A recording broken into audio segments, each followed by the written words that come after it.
Hey, good afternoon, everybody. Hey, Weird Duck, what's going on, man?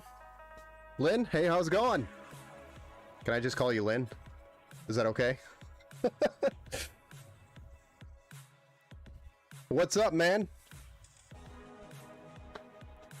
How's everybody doing today? I was still getting everything ready, but I didn't really want to be super late for this one.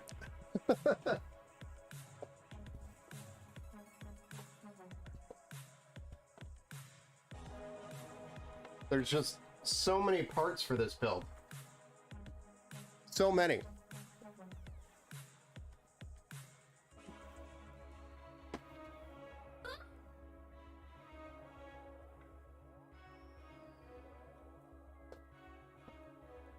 I don't even know where to put. I don't have enough table space.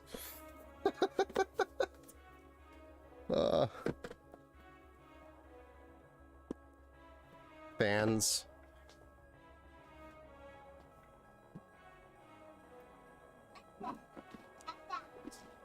What? Hi. Because you. All right. Well, welcome everybody to the Monday build show. We're going to be building a awesome gaming PC for Lynn today. I'm just going to call you Lynn for short. And I mean, this one has been from start to finish so far, or at least where we're at now. It's been a lot of work, and I can see the camera kind of needs to move over a little bit. Get over here, brah. But for the most part, it's been there's just tons of customizations in this build. First off, we did a custom paint job on the case. We did some custom glass etching on the glass, both the front and the side panel of the Lindariellle O11 Dynamic Evo. We also have a custom graphics or custom back panel for the RTX 4090 here. So it's super custom. This is also RGB. So there's just tons of customizations here that we're going to run through. What's this build? This build is Lynn's build. It's the massive Lynn build. We'll call it. Not enough table space is a good thing, right? Yes, I 100% agree. It's usually a good thing. It means this is going to be a very solid build. From Lindell, thank you for streaming this, man. Yeah, no problem, man. No problem.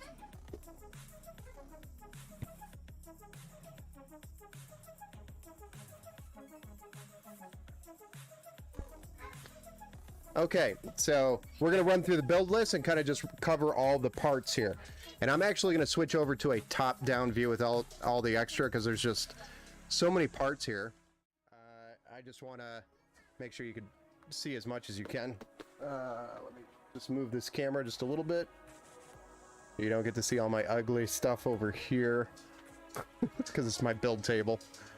Okay, so first off, we're gonna run through the parts. We have the Intel i9 13900K, which has 24 threads. 24 cores and 32 threads, and a max turbo of 5.8 gigahertz. And that's this bad boy over here. Next up, we do have a contact frame for the LGA 1700 socket, which I always recommend using if you are working with the LGA 1700. So we do have a contact frame for the CPU, so we'll be replacing the stock LGA contact frame that's on the motherboard and replacing it with this. And what that really does is it gives the CPU the best possible contact to the cooler, which we're going to be using here, to get you the best possible cooling performance. The better the contact, the better the performance.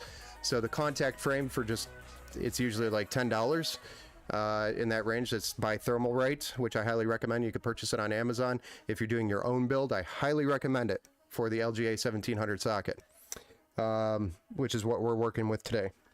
The cooler we're going to be using is going to be the Lindariellle Galahad 2 Trinity I say 3 because of the Trinity, sorry. And this is a performance liquid cooler. It is an AIO, so it's not an open loop, but we're doing this to simplify the build and the maintenance later for Lynn. Next up, we have fans for this cooler specifically, so we have matching fans, or the best possible matching fans here. I think we had another set, I thought, of these fans. So I got 1, 2, 3. Yeah, there should be another set here.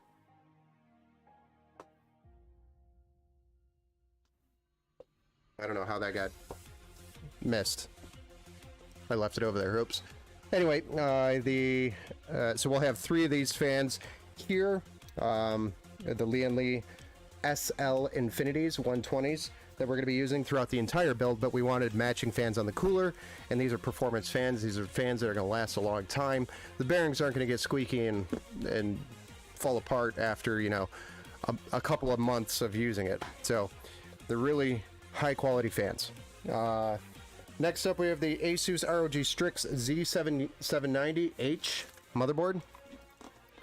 For some reason, I have an extra 7 in there, but the ROG Strix Z790H gaming Wi-Fi motherboard. So it's an excellent motherboard. It's got all the features that you're gonna ever want in a gaming PC, and some. So in the future, you'll have extra slots for storage if you want to add more storage. Talking about storage, we do have a 2 terabyte M.2 NVMe SSD by Samsung. This is the 990 Pro, so it's one of their fastest drives you could really get, and it's 2 terabytes of storage, so there's plenty of storage there. The RAM we're going to be running also in this build is by Trident. It's by G-Skill, which is their Trident Z5, and this is Intel XMP ready. So it's important if you're building with DDR5 that you want to make sure your RAM is correct for your board and your platform. Still with Intel XMP, or still with DDR5, you want to make sure, for example, if you're building with Intel, that you get an Intel XMP ready, or at least verify that your QVL lists your RAM as a compatible kit for your board. But you also are limited with DDR5 to only 2 sticks on the board still. If you run 4 sticks, you will experience issues or compatibility issues. It won't run or operate at the full speed, and in some cases I've even seen it where it just won't post at all.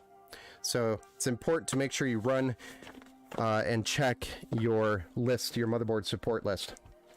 Next up, we have the NVIDIA RTX 4090 that we're going to be building with, which is this big behemoth beast over here of a box, which is almost the same size as the case itself. But the RTX 4090 also, this one's by Zotac Gaming. It's the AMP Extreme Edition Aero. I don't know why it was given that name. It's a very strange name, if you ask me. Hey, Ben, you're outside? Okay.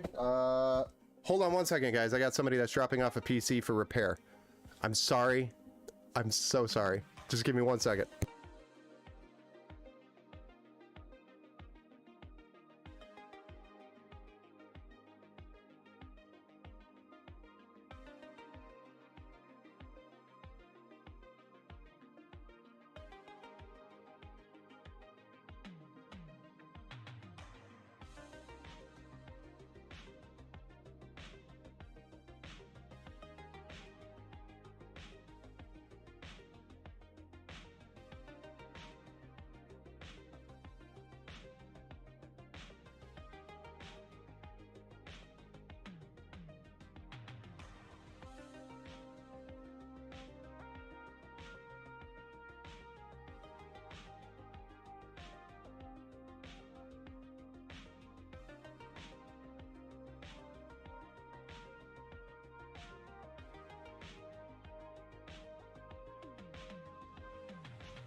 Okay, we're back. I just had to grab that PC because it's one that needs to be serviced. Okay, from a local customer. So the RTX 4090, great card, great card. It's one of the best cards you can get in here. But we also have this back plate for the graphics card, which has got the custom graphics for Lynn, and it is also RGB. So super excited to get that installed on the card. And on top of all that and all these fans and the RGB, we're going to be running the streamers for both the graphics card and the motherboard. So the 24 pin and the 16 pin for the graphics card. So powering this entire system with all of this hardware in here, we're going to be running a GX 1200, which is a Seasonic Vertex power supply. And we specifically made sure that we had the 600 watt compatibility from a power supply, so it's a direct connection from the graphics card to the power supply, minus the extension that we're putting on there. But overall, it's going to be supporting the graphics card the right way, which is the way we want to do it. And then there's, little bits and pieces here that aren't listed. But for example, we're using the Cryonaut Extreme thermal paste, and also we have a GPU stand specifically for the card that should fit in here and help support the card if needed. All right, guys. So without further ado, I'm going to set some of these parts aside and we'll get started on the build. Does anybody have any questions?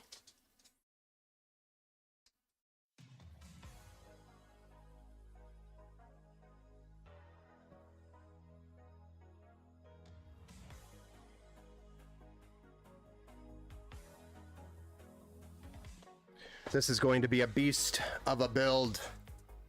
It is already a beast of a build. I mean, check out the case itself and kind of what it looks like now. I didn't get the paint exactly how I wanted it, but we're running out of time. So, I did my best. But I mean, it still looks absolutely fantastic. All right, move. Move.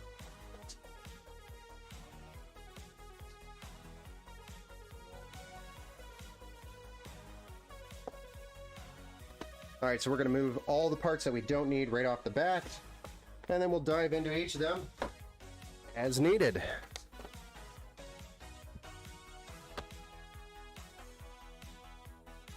But it's a massive amount of parts here for this build.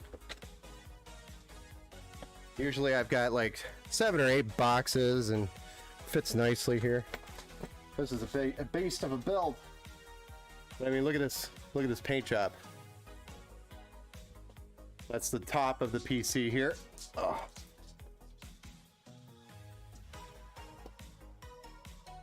And the front. So you can see the glass etching on the front before we take it apart. And then the back.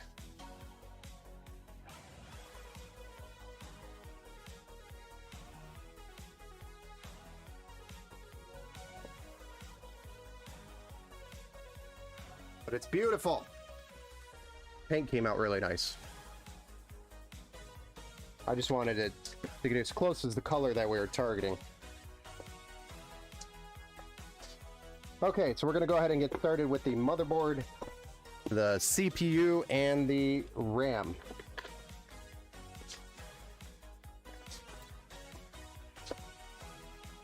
And again, this is a Asus ROG Strix Z790H gaming Wi-Fi motherboard.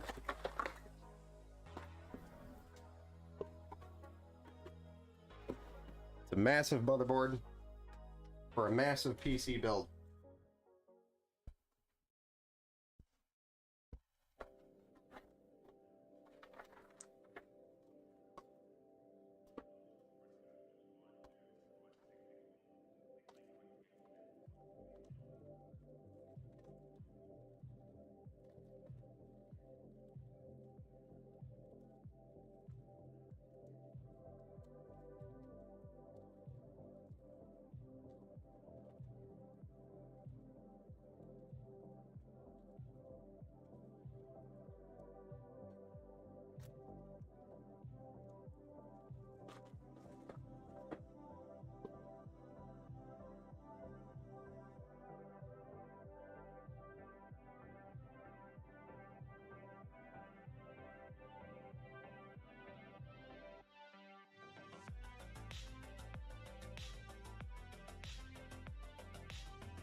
Beautiful board, isn't it?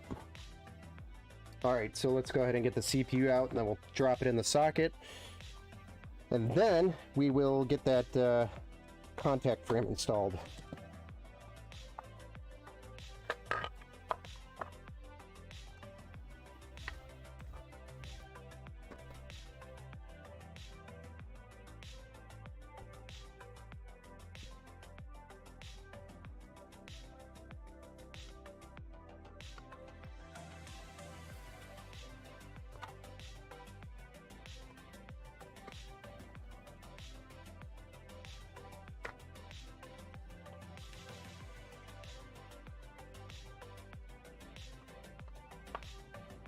And again, this is a Intel i9 13900K. It's a massive CPU. It's got the 24 cores and 32 threads. Hey, my friend. Hope you're having a great day. How long have you been putting together PCs? It's gorgeous, darling. So I've been building PCs for probably the last, I don't know, 15 to 18 years now. I've been building since I was a little kid. Honestly, my uncle got me into building PCs back when, right when AMD was releasing their Socket A. So it's been a long time. But I was actually building before that. We dropped the Intel i9 13900K into its socket. Now we're going to get the contact frame out by Thermalright, and we're going to replace these two brackets here with that contact frame. But we want to drop the CPU into the socket so that way we're not in any way possible accidentally damaging the pins.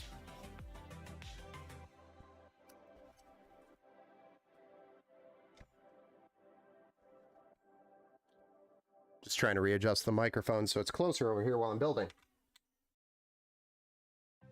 For your own personal PC or an Intel or AMD guy?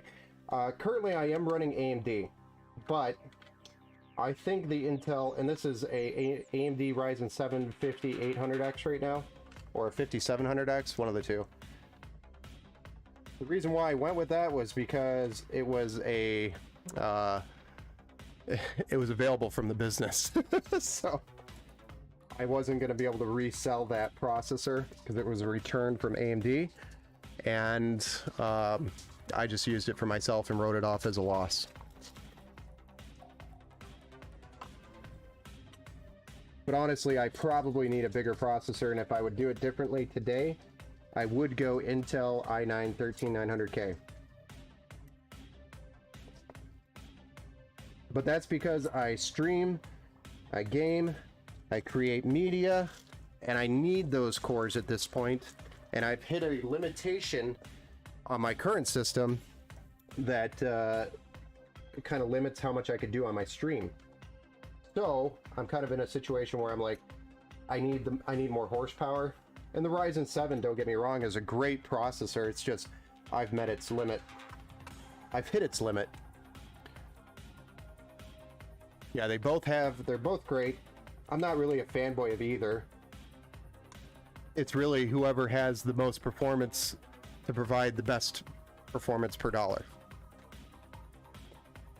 And right now, I think Intel owns that with the 13900K. But it wasn't the case when they were in 12th gen. While AMD released their 7000 series, AMD definitely took the flag until Intel 13th gen was out. Guilty of being an Intel fanboy? No, it's fine. I think it only matters based on, you know, how, as long as you're getting your money's worth is what matters to me.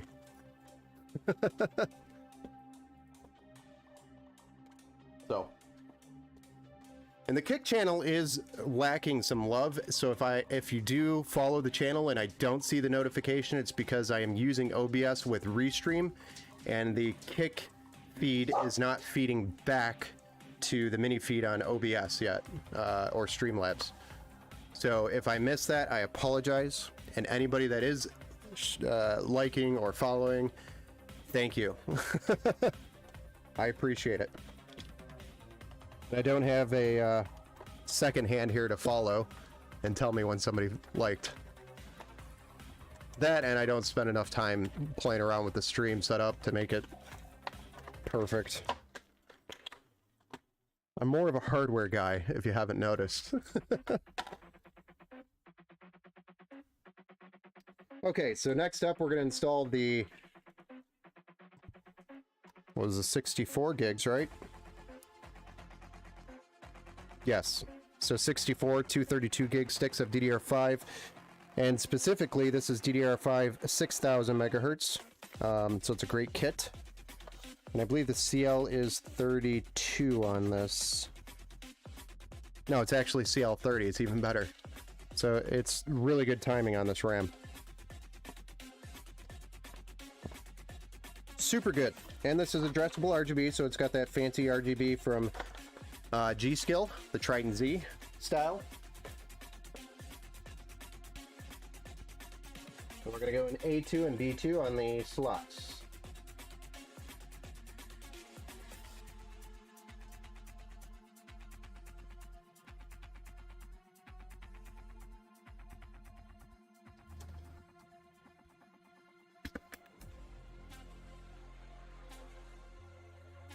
So our contact frame, our CPU, and our RAM is installed. Ready to go. So now all we got to do is get our SSD installed. And then we're actually ready to get the mounting hardware for the cooler on here. And then we're going to slap it in the case. So we'll get a more or a deeper look at the case. I also sent some friends your way, and they're watching. Awesome. Much appreciated, because in this business you either have to pay thousands of dollars for marketing, or you rely on your quality work, show it off, and lean on word of mouth. But you can easily spend thousands of dollars, because me as a custom builder or a PC pre-build shop, you have you're going to be competing with companies like iBuyPower or CyberPower, and their marketing budgets totally blow mine out of the water. So that's where I cannot compete. But I would rather have the personal connection than 1,000 sales. Makes more sense for me. I'm more personal.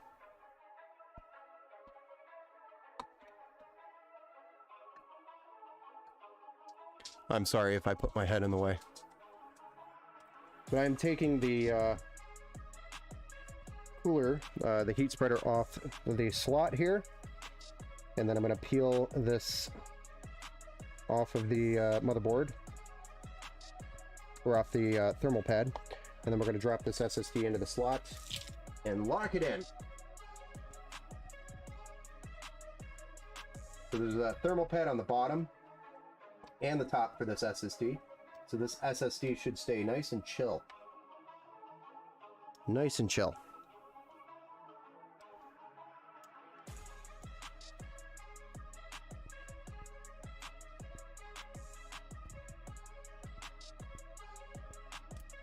Also, there's some new tracks in the music if you've been following me for a while. So if the music gets louder, some of these tracks are not leveled out. If it gets too loud, just let me know. I'll turn it down. Yes, I'll even give a shout out on my Discord. Oh, that's awesome, man. Much appreciated. Really like your channel, and it's a wonderful friend. She's been totally awesome and super patient with me putting this together, because I had to actually get the glass. The glass etching was so detailed, I wasn't going to be able to do it here, so I actually had to send it out to get etched and have it and then get it sent back, because my machines were just not going to be able to do that level of shading from the vertex file. So we ended up having to send it out, get it sent back, and then the paint, I struggled to find the deep Corel deep coral color that we are targeting. And if you shop around, you're not going to find a spray paint that is already made. You have to either mix it, and there's only one paint that's out there available, and that is by, I think it's GMC that owns that color. And so you can only purchase it from like an automotive store, and it was just ridiculously priced.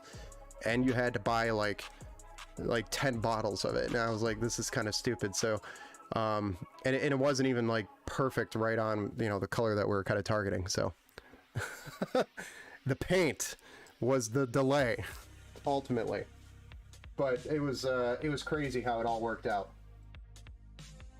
Regardless, it took a little extra time to get it all right.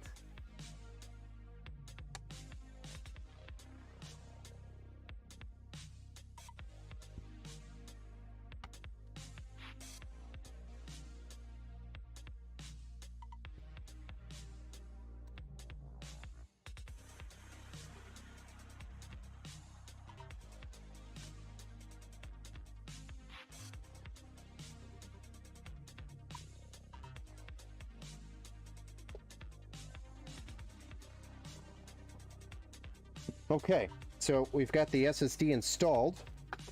Now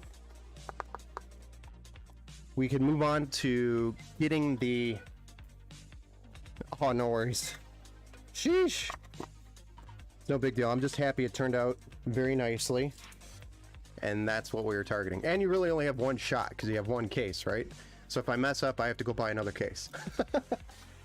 For both the glass and the paint. And the 011 Evos have been kind of, I guess they've dropped off in popularity. Because everybody's been wanting the H9 Flow by NZXT, even though they're pretty much the same case. So we could get the Flow right now, or the Evo for cheaper. And to me, I think that's a beautiful case. They're literally the same case, just two different companies. But I have the H9 Flow, for example, in stock. I have a couple of them. I don't have the 011s. Okay, so next thing we got to do is get the cooler hardware on the board. And I prefer to do that before I drop it into the case. Save myself the hassle of the of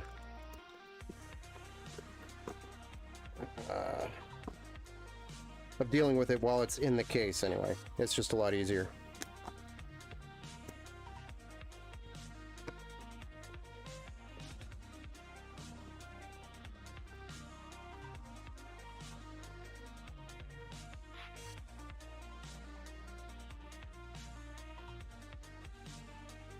Okay, so this package is just taped up in all directions here. So this cooler is actually a really big pain in the butt to find.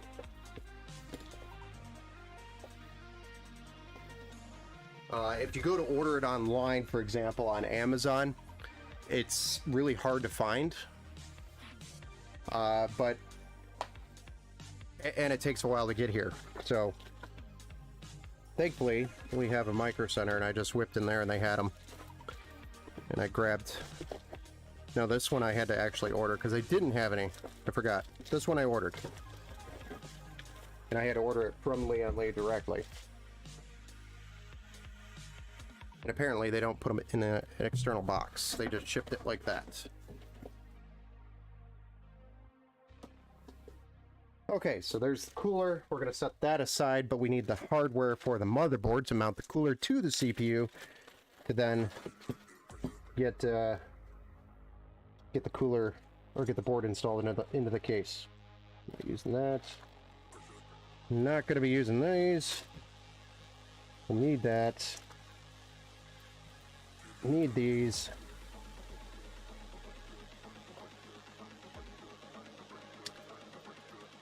That's our 1700 backplate that we need.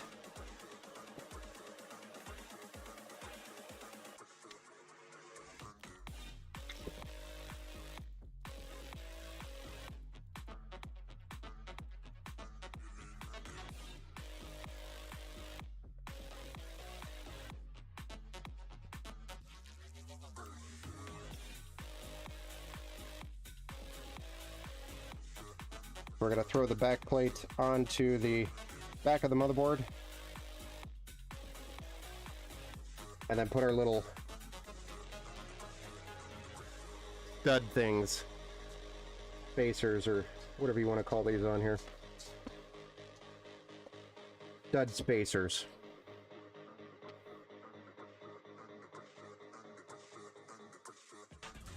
There we go.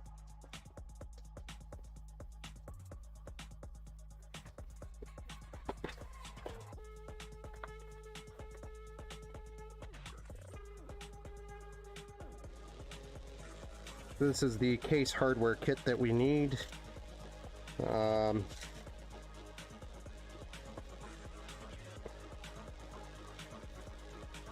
we're only going to need that.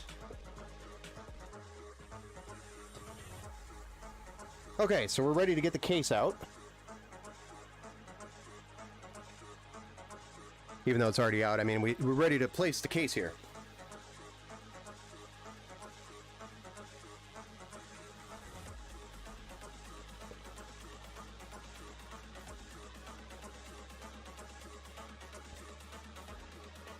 Ta-da!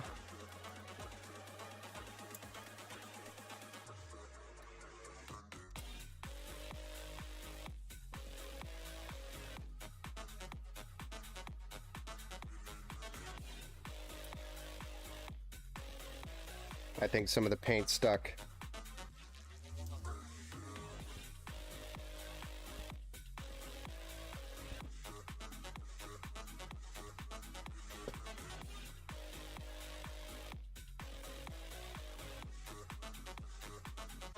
We're going to take the glass panel off. We're going to take the top panel and the rear panel off. But again,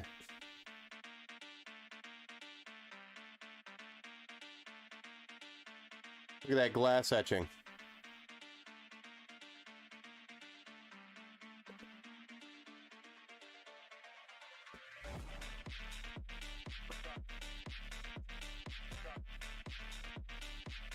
Hey, Empower! I have a question regarding building PCs. I need to upgrade my processor.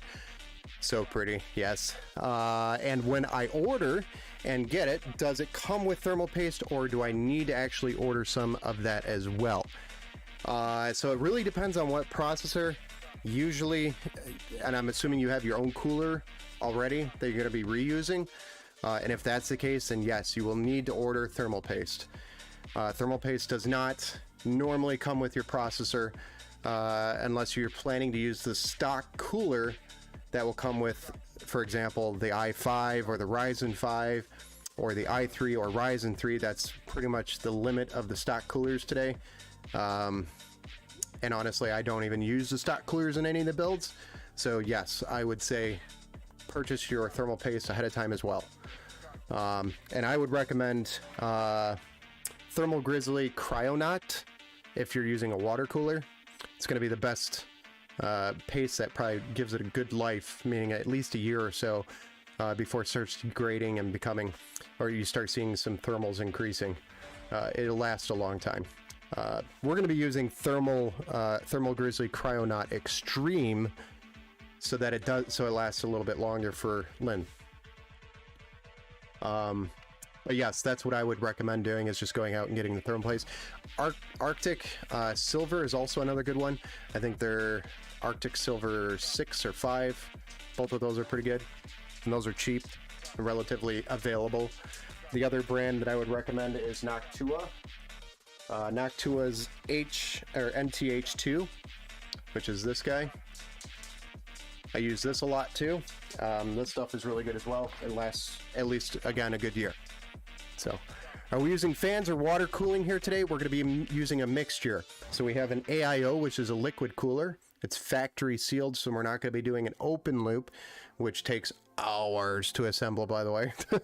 We're going to be using an AIO, so it simplifies it for Lynn, and there's no maintenance involved with this cooler, meaning she won't have to drain the open loop every 6 months to keep it clean from bacteria. This is factory sealed. She doesn't have to add liquid or remove liquid, etc., or drain it. It's just going to be good to go for at least the next 5 years. So, all right, back to taking this apart. I'm going to remove the front panel as well, just so I don't ding it up. Don't want to accidentally ding that up.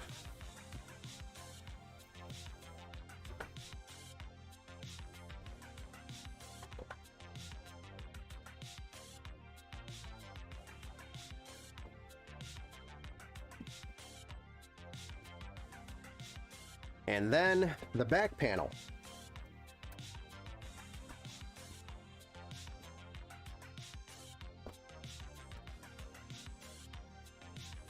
Look at how meshy the back panel is for that airflow. Oh yeah, the paint is definitely fighting me here. Sticky. There we go.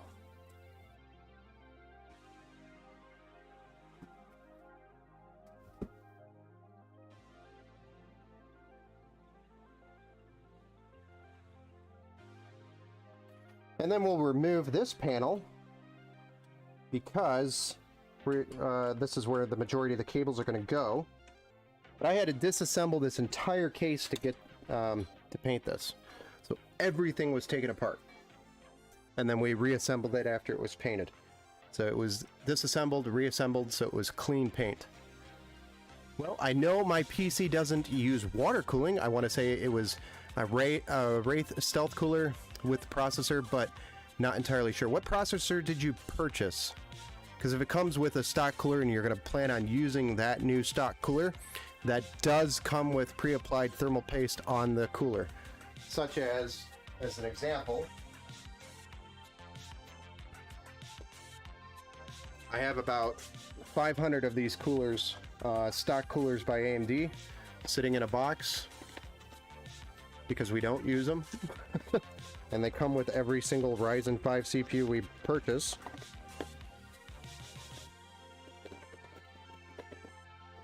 But if you open the package on the cooler, you can see it has pre-applied thermal paste already here. So it's ready to go if you're planning to use this cooler.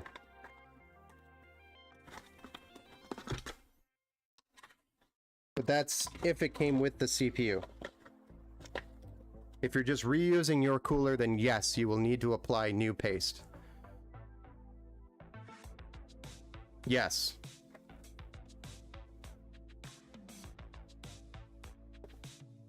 I hope that is helpful. You know, the paste isn't that bad on the stock cooler, but I will say that the thermal paste on the stock cooler will go bad in less than a year. So it will harden up, and then thermals will get a little out of hand, and then you'll have to replace the thermal paste anyway. So it might be better just to purchase some better paste, wipe the pre-applied stuff off, and then it'll actually help that cooler. I have absolutely no idea what I'm doing when it comes to building a PC, and yes, thank you for that. It helps. Awesome. Yeah, so if it does include that cooler and you're going to plan on using that stock cooler, then that's what it will come with. And it will have pre-applied thermal paste, which you can use if you wanted to. But the stock coolers aren't going to work as well as some other coolers. Which, if you're looking for an air cooler, I would recommend the Thermalright Assassin, the Thermalright Peerless Assassin. But I don't know what size case you have, etc. So that would make a difference on what cooler is going to work in your case.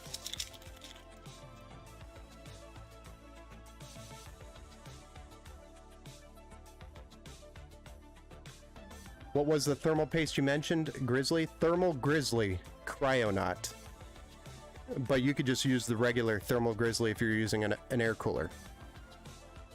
But I mean, either of them will work fine. Is that case painted? Yes. Hey, this case is painted. We did the custom paint job. You cannot get this case anywhere. This is a custom paint job.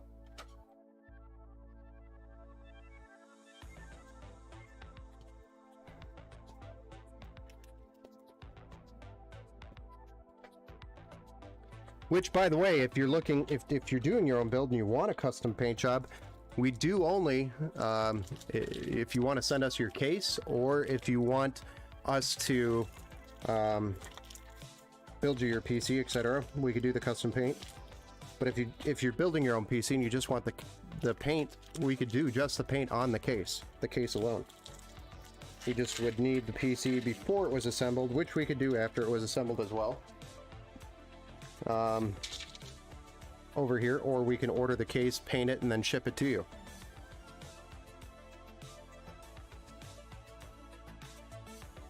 So we do stuff like that.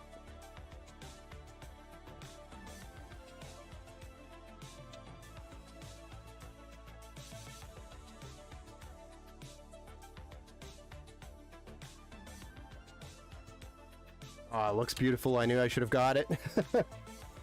Yeah, but it does get pricey with the paint. It adds to the cost of the build.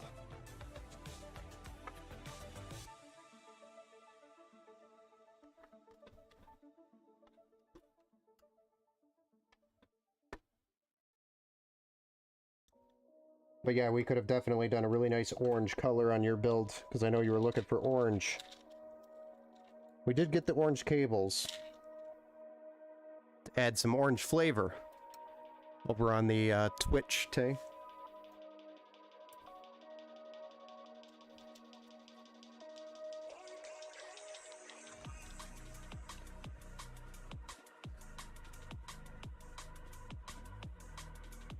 I was like, what is going on here?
There's 9 screws to mount this board.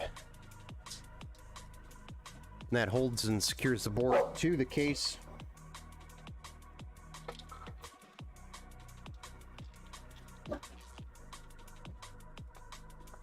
Yes, sir.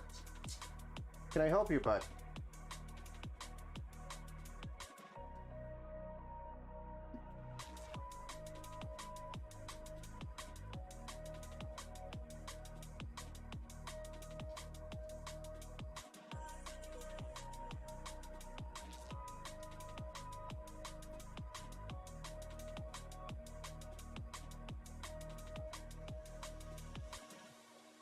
Yeah, this journey is going to be a couple of hours at least.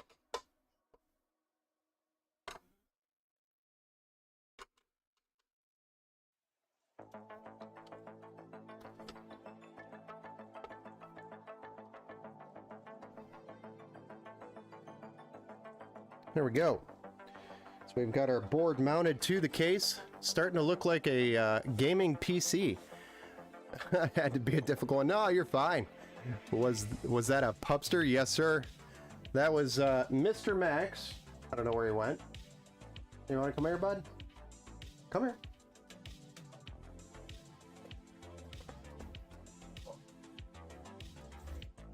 This guy.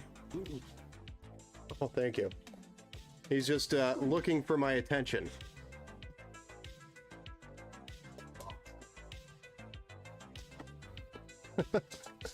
Mr. Max. His full name is Maximilian or Maximus or Maximum Mess. Because that's what he does.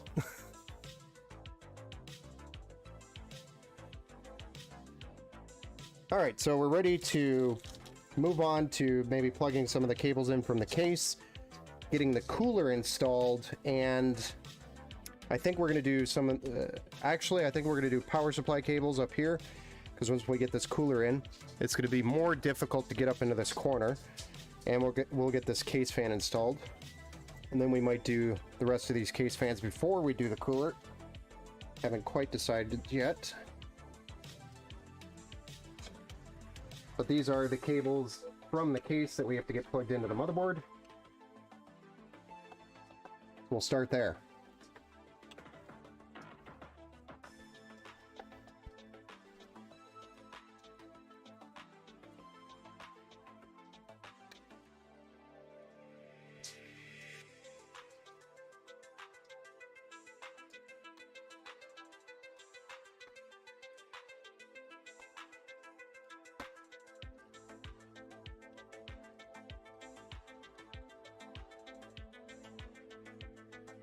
So this is USB 3 front panel and USB-C front panel that we're connecting currently.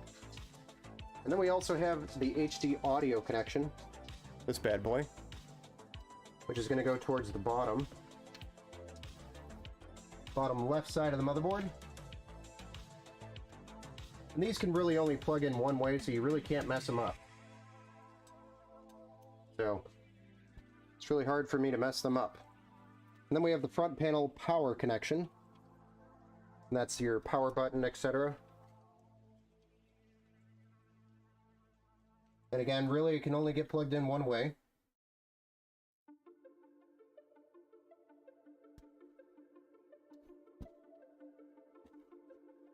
There we go. So all of these cables are plugged in and ready to go. Actually, I should have routed that underneath that panel, but it's okay. Might come back and do that.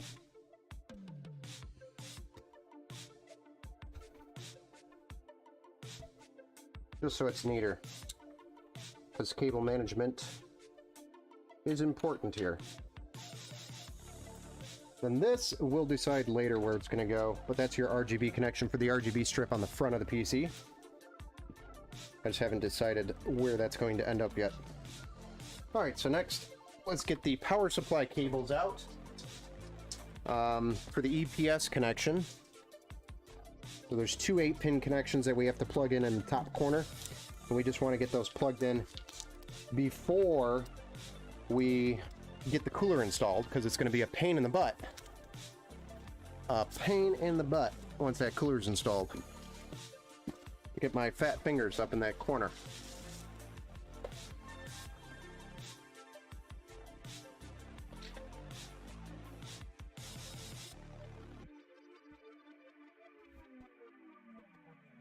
So,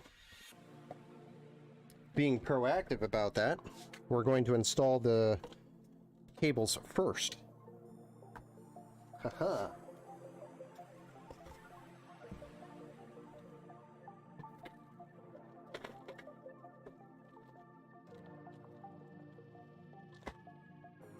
We'll get the power supply out, get the cables out,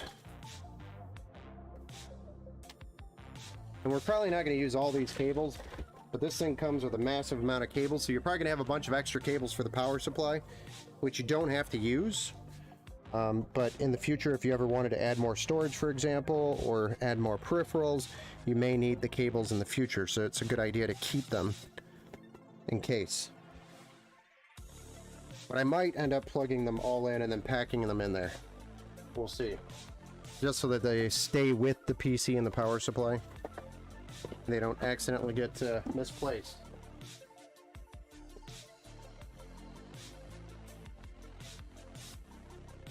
We're going to set the power supply over there. And it's all set up. We have this big package. We're gonna need that one. One CPU, two CPU. Okay, let's get these installed and at least routed to the back. These are actually some super high quality cables that come with the power supply. I love these power supplies by Seasonic. They're my absolute go-to and recommended brand when it comes to power supplies and big graphics cards.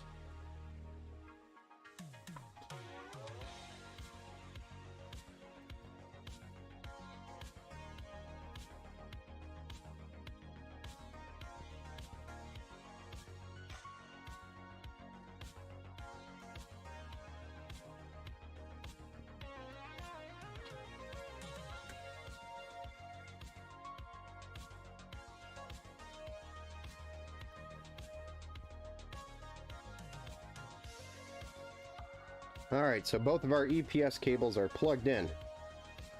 So that's one situation out of the way. Next, I want to take a look at these fans really quick, because these are what we're putting on the cooler, and make sure that we can plug those into the CPU header, because that's what I want.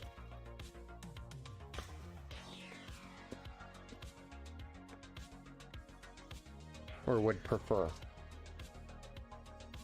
I don't want the Lindariellle software running these CPU fans. I want the motherboard managing the CPU fans for the cooler.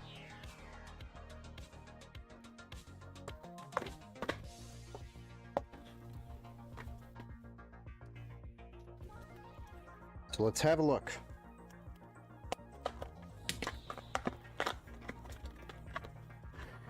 You do some really nice work, my friend. 645 builds in 2023 is an insane number. Thank you.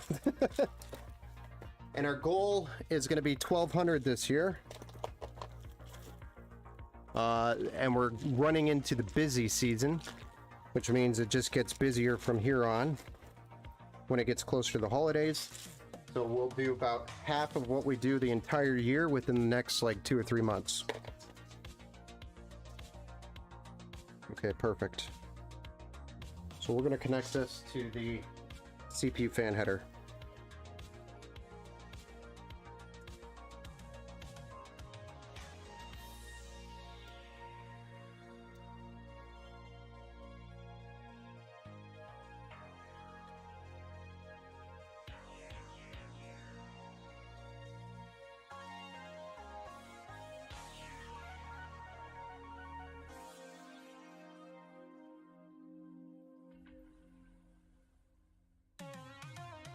Yeah, the quality work is what we pride ourselves on. So we try to do the best we can.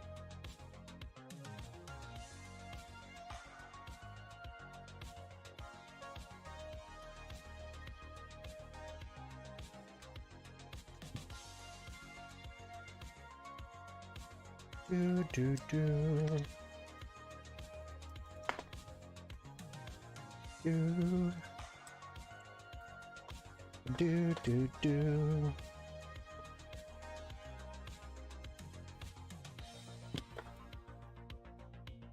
And hopefully we have enough USB headers for this. Although if we don't, I do have a USB hub if we need it. But I don't think we're going to. I think we're going to be able to do this with just the 2 hubs. 2 USB 2.0 connections.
I don't know why this is being so cheesy.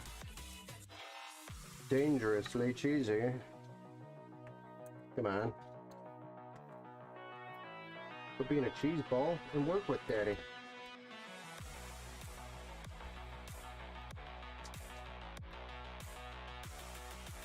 So yeah, this is mostly what computer building is dealing with a whole bunch of cables and losing your mind while you're doing it. PC building 101.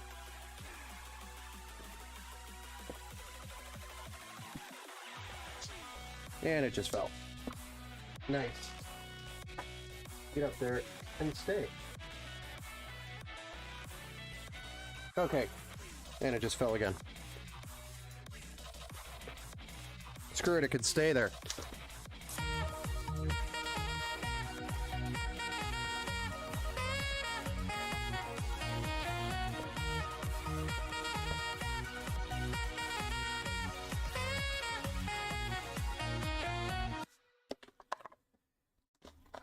Dad just played the epic sax guy over on Twitter.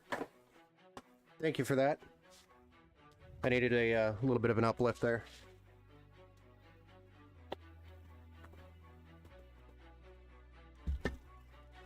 The Twitch, sorry, not Twitter. You can tell how old I am. Twitter, Twitch, YouTube. They're all there. There's so many of them.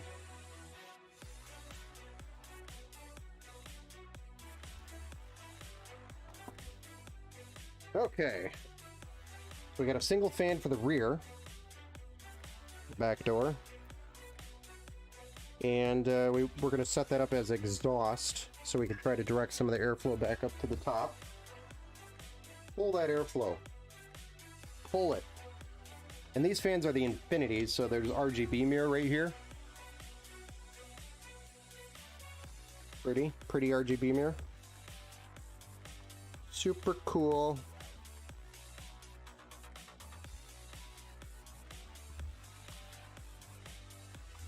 Come on.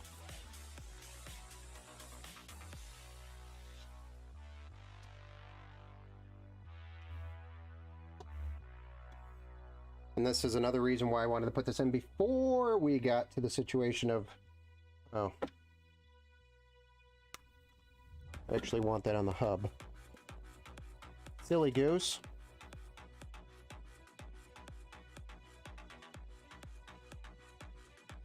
It's actually not a bad idea.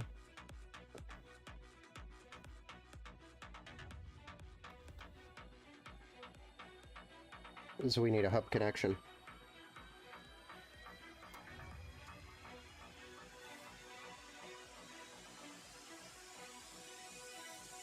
There we go.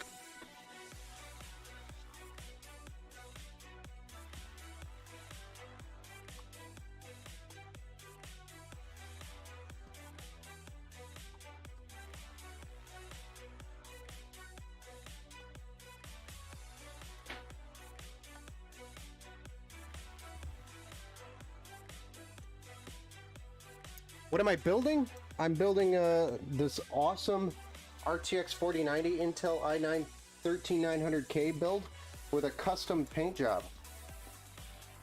Dead over on the Twitch. It's gonna be an awesome looking build when it's done. Like, literally cannot be repeated because it's unique. Unless you know all my secrets.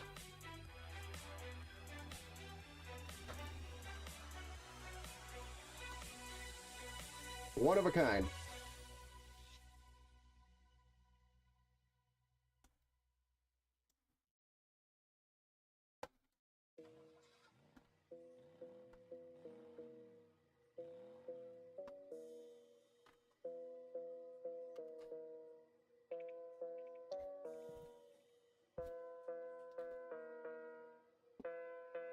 The red is looking amazing. Yes, it looks absolutely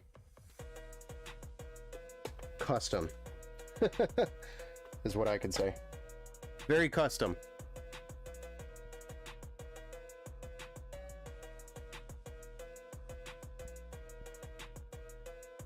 Oh my gosh, it's Look at that beautiful thing. Look at it. Would you look at it? I need a Coke.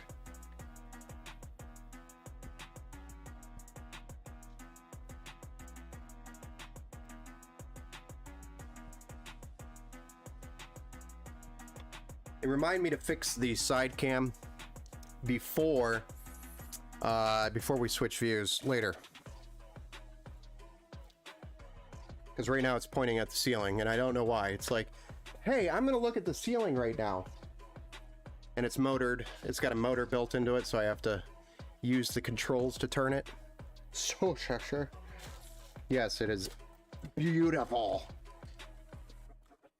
All right, cooler time, I think.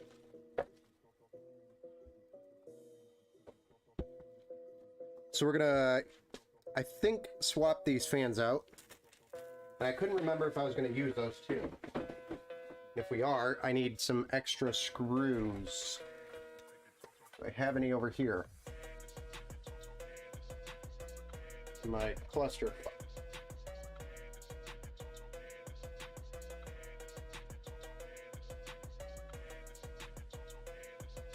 Yeah, give me 1 second. I gotta locate some screws.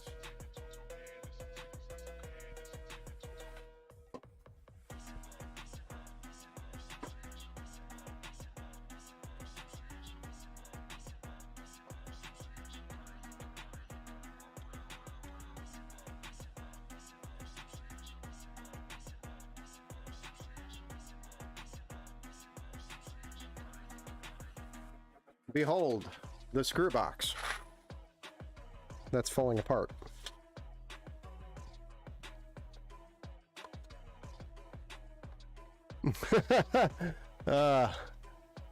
I'll remember? You'll remember what, man? Oh, you'll remember to tell me, that's right. See, I already forgot. See? Y'all need to remind me.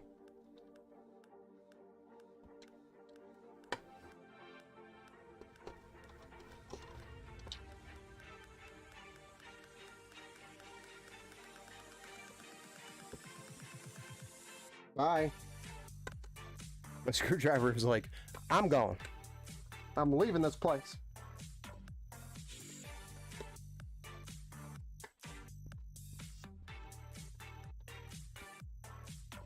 Come back, screwdriver. You are not done yet. You have work to do. Screws to screw. And unscrew.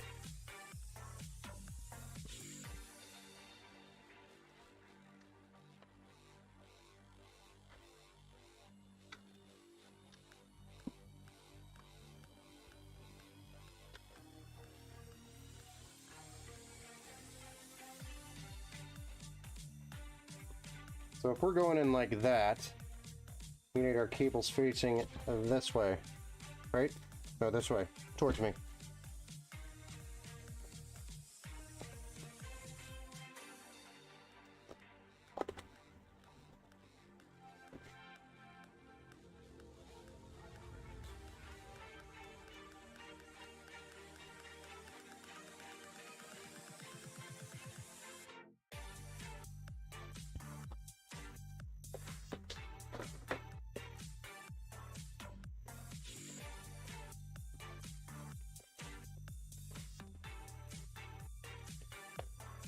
Oh boy, there's so many fans. The fans galore. You gotta be kidding me, that didn't pull that off.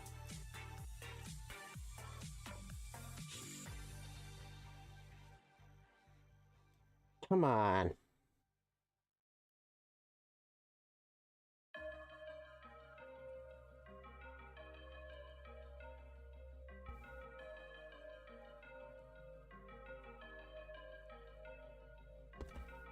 Getting my fingerprints on the mirror finish. Not cool. I should peel these off after I handle them. Yeah, man, you should probably do that.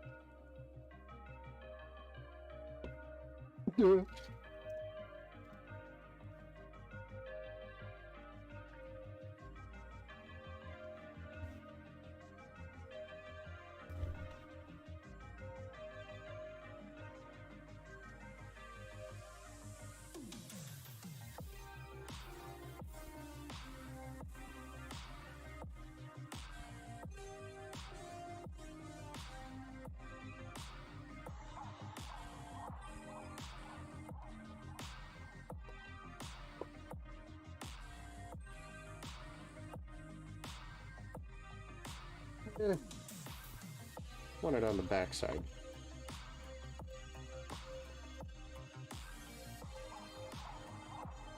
Yes.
Now the next step is actually going to be the biggest challenge of the entire build, I think.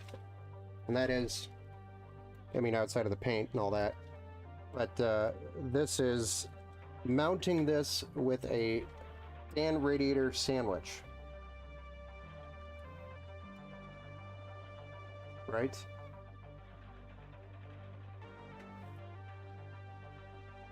So we'll have fans, then a radiator, then more fans, all mounted to the top of this case.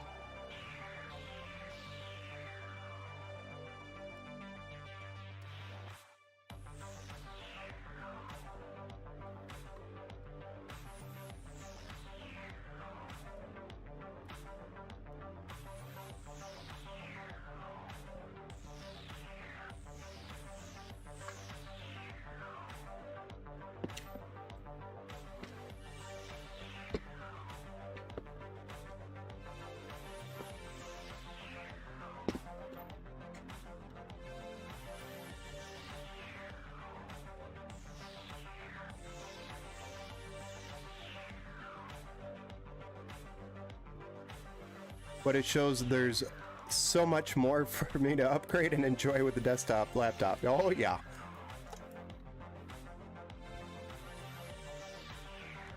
PC building ASMR.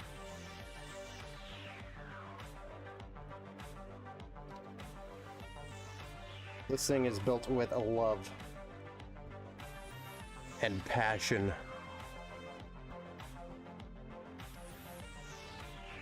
Hey, bad fan, stay there.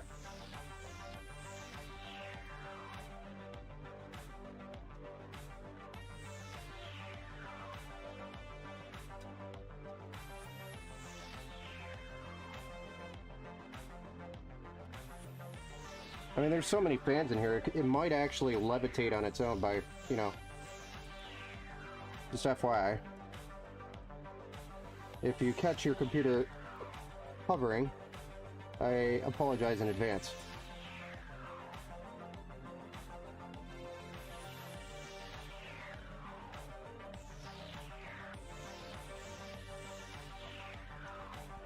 Actually, one thing I didn't think of is where we're plugging these ones in. We'll get to that road when we cross that road.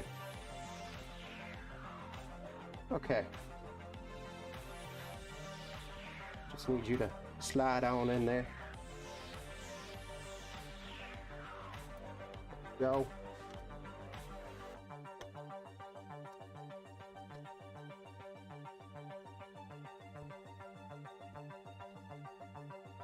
There we go. And now, I actually didn't think of this, but that panel comes off, and I'm feeling more like an idiot now. I could have mounted this to the panel and then slid this in very easily instead of going through all this trouble. So FYI, in this case, you can actually remove the panel and make this process easier if you're doing this. which I still might do, because this is not looking safe at the moment. I'm not comfortable. Let's just really quick revert and do that.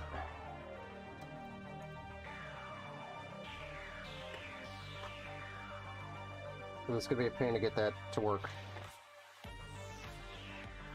How might you ask? Well, we just undo these 2 screws, right? And then this whole panel shifts forward and out. Ta-da! Genius. Now I'm a genius. I wasn't like 5 seconds ago.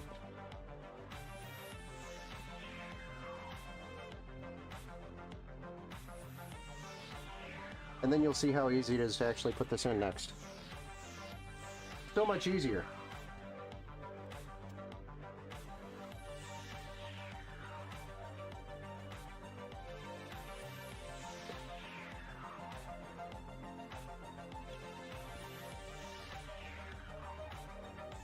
Oh, I see. This fan could barely make, or this screw is not long enough.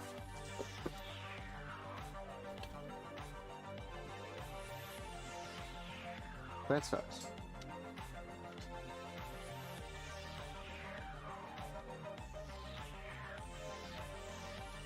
Same with this one. Dang it! We need longer screws.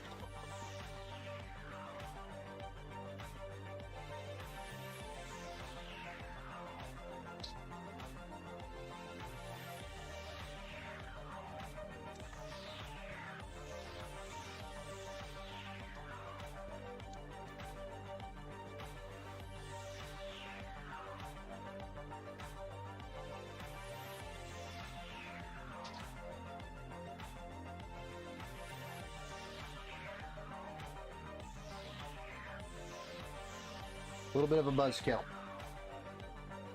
Okay.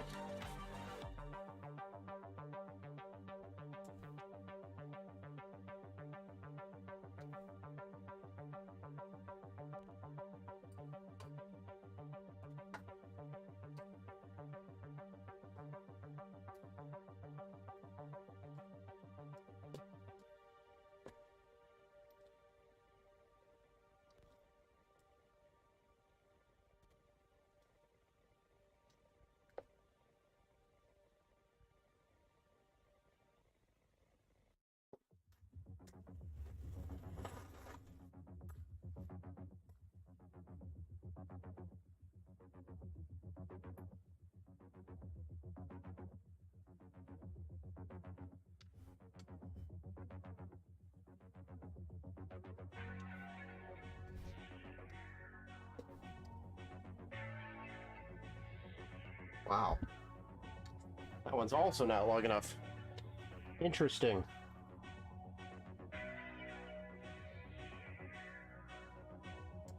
This must be a really thick panel or something.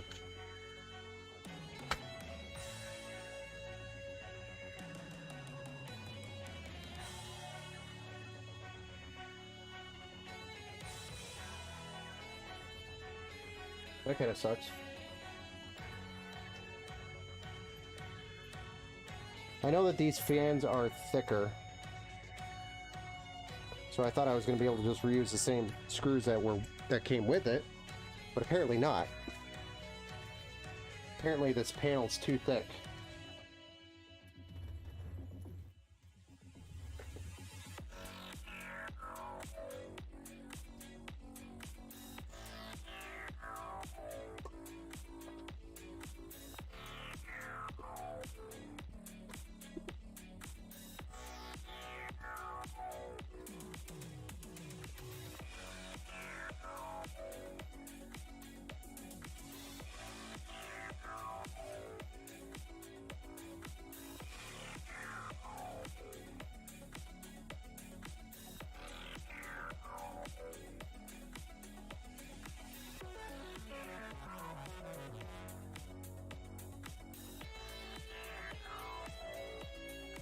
So we'll use a thinner fan.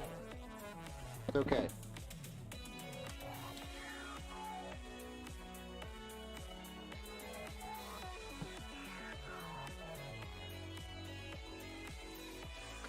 these bad boys. Wipe! You can virtually tap me in and I can finish the build for you. Hey, let's go. Come on in.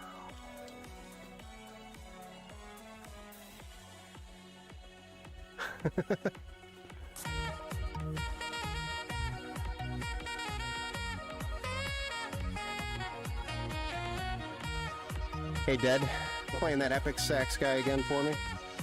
Thank you, sir. So we're just going to go with a thinner fan. These are by Deep Cool. They're 120 millimeter blacks. Basically the same fan, except for they're a little thinner, and they have pretty much the same performance. But they're thin. They're your standard 120, and it'll fit. I just got to make sure one thing before we put this on.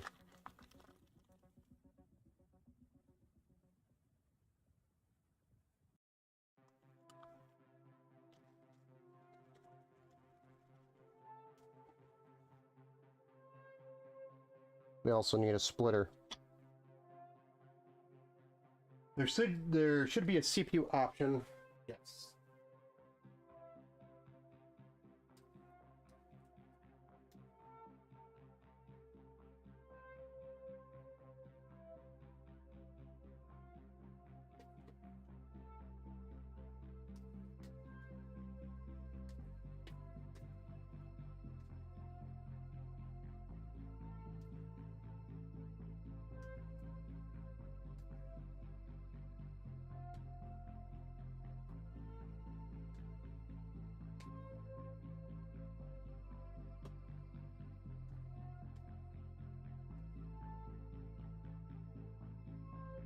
All right, we just needed a fan splitter.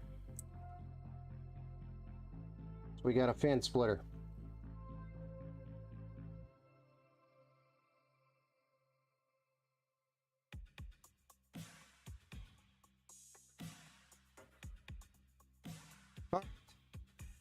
Now we'll get the panel on here and finally move forward.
Feed these cables through the hole.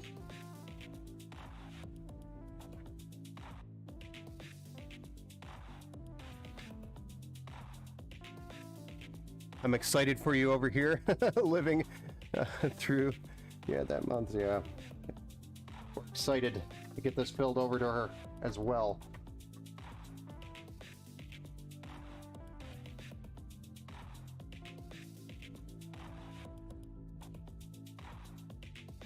Come on, you get in there and fit.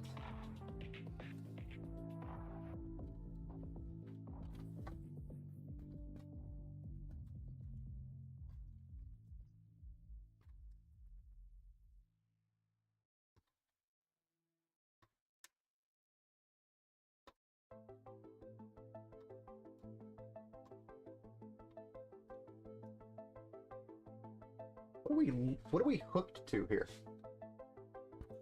The CPU EPS cables again? Gosh darn.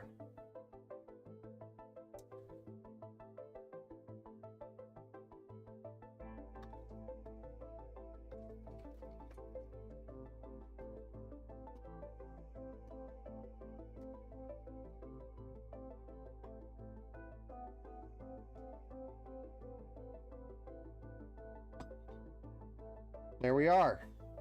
Finally.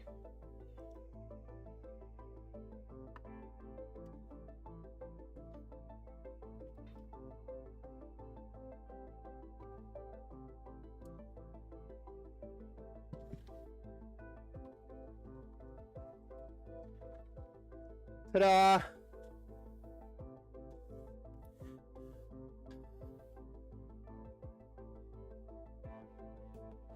Plus, those etchings are going to fit so perfectly with the color. Yes. I've never had a custom PC, built PC. All of mine have been pre-built, so I'm super excited for this. Yes, this will be a very different experience. Question is, what will be the first game played on this bad boy? Hey, Lynn, you want to answer that one? I mean, technically, I'll be doing some benchmarking, but it's Lynn's PC.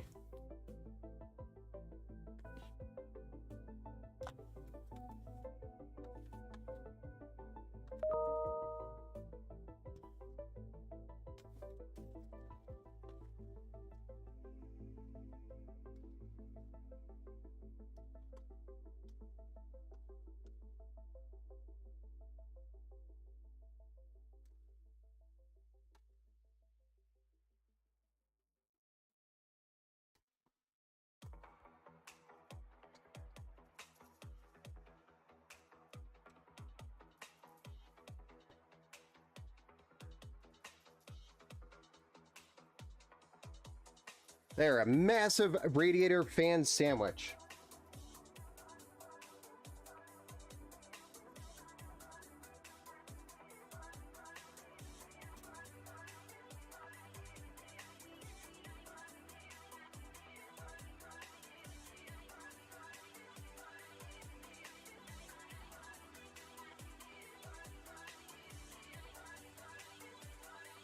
No, it's not running hot anytime soon.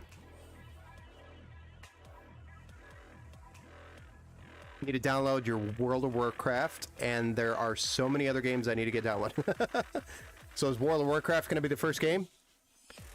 Am I streaming on another platform, Tay? Yes, I'm on Kick, Facebook, Twitch, Twitter, and YouTube. We're streamed to all of those platforms right now. More than likely. Nice. Nice. It's an excellent choice. The PC might be a little overkill for WoW. Maybe. But it can play literally any game on the planet.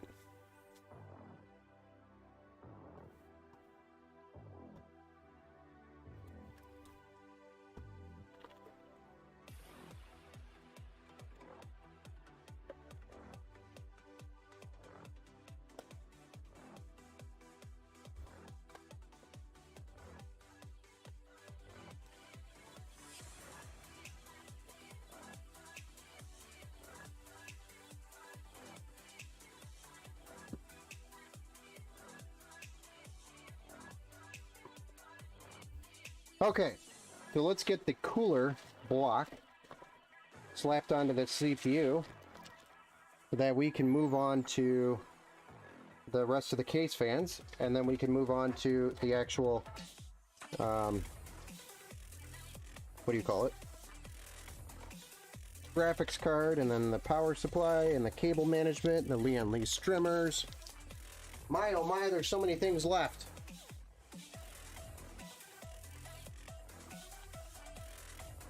Oh yeah, that's gonna be perfect. So many games to play. So let's get our Cryonaut Extreme by Thermal Grizzly. Opening our sealed package.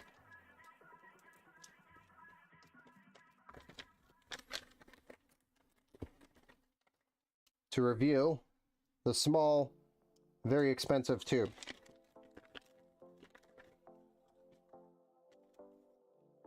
And you also have a certificate of origin.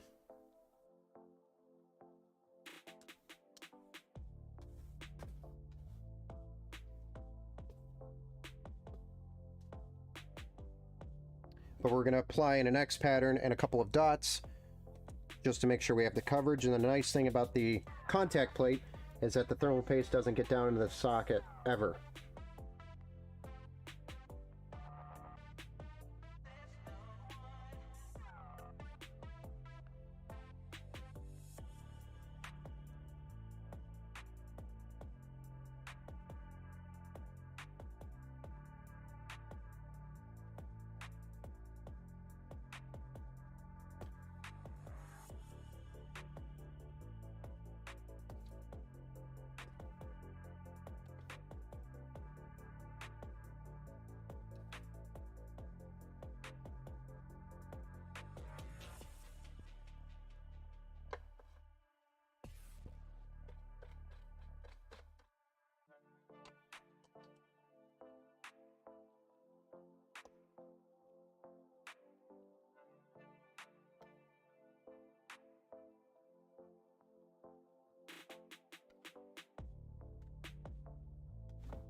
Back panel was running away from me.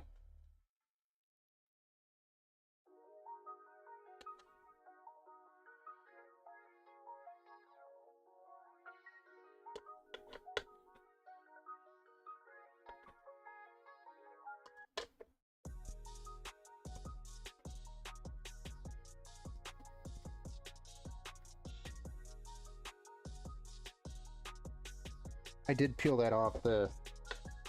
Pretty sure I did.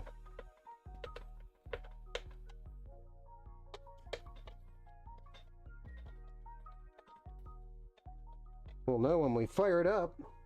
That's for sure. You gave up on WoW? No one ever wanted to play with me? Aw. Oh, I love WoW, LOL. We could run some Fortnite together. Nice.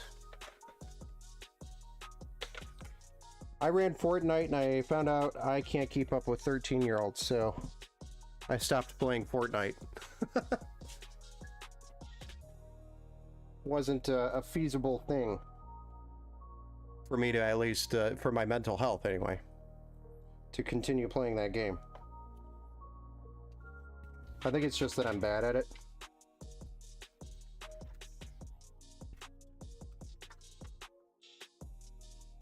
Right, so this motherboard I remember. They put the CPU AIO pump over here, which blows my mind, by the way. I don't know why that's a thing here.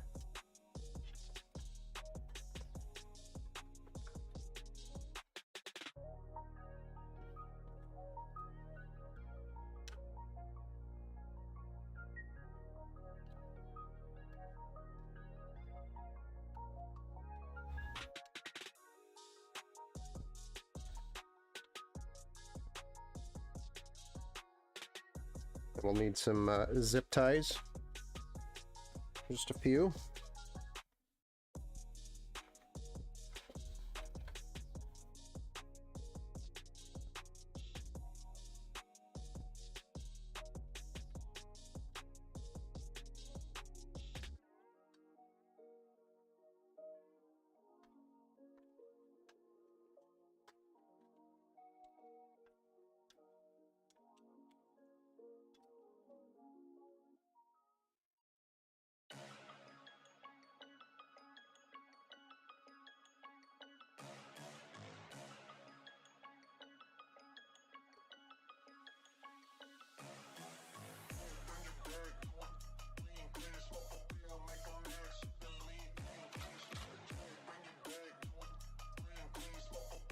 And then I actually forgot there's one more cable we actually need to plug into this thing. Where'd it go? Come here, cable. Where'd you go, bud? There you are. Need to download some scary games. Ah. What kind of scary games are you gonna run?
Okay. Toontown. Why does that sound familiar?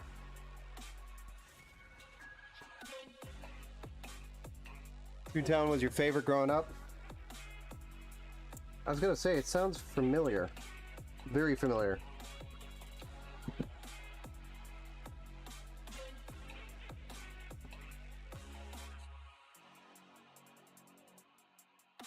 You want to make sure you have a heart attack.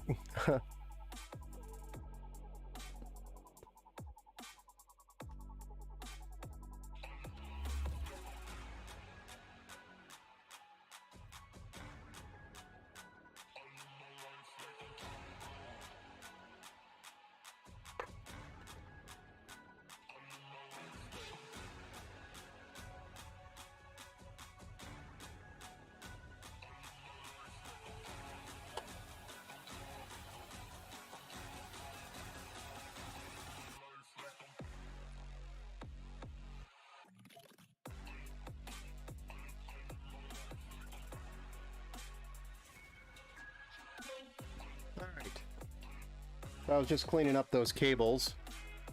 If you want a close-up look at it. I don't know how well it's going to show up with the camera with the lighting, but we were just doing these cables here, trying to clean that up. Because we got the pump connection over here, but the cables are coming from this direction, so we had to kind of bounce back and forth and then down and through this port down here. We could have gone up towards the top here, up there, but then you got to fight the radiator at this point, so usually I just route it this way now. You won't really notice it because of the graphics card that's going to be there.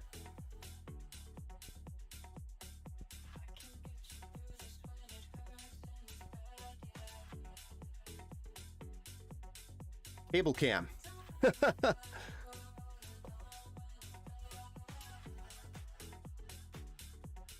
All right, so we've got the block installed, we got the radiator installed, the rear fan, CPU EPS cables. I mean, really, we can move on to the 24 pin and the rest of the case fans. I think I'm going to do the case fans before we do the 24 pin, or vice versa. Actually, we might do the 24 pin first.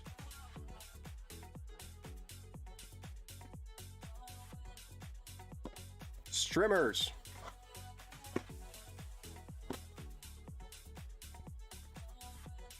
These are the Lindariellle Strimmers V2.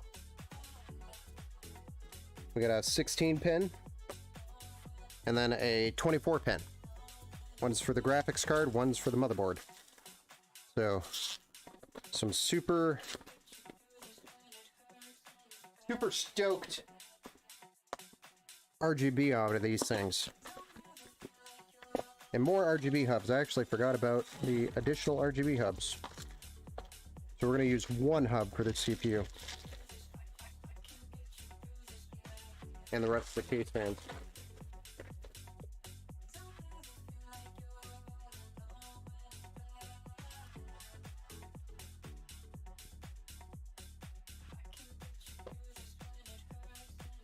But these will light up like a Christmas tree on Christmas Day.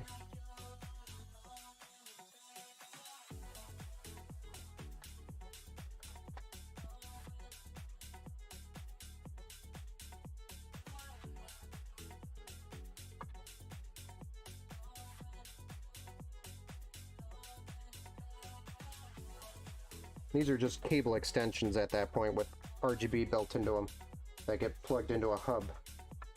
And then the hub on the back will plug into the motherboard, and the motherboard will connect with the L-Connect 3 software, and then you'll be able to adjust them through the software.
We are going to need a USB hub because we have a USB connection for the RGB on this and the pump, and then a USB connection for this hub, and a USB connection for the other hub. I'll need that.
I apparently don't have a USB hub here, and I thought I had multiple.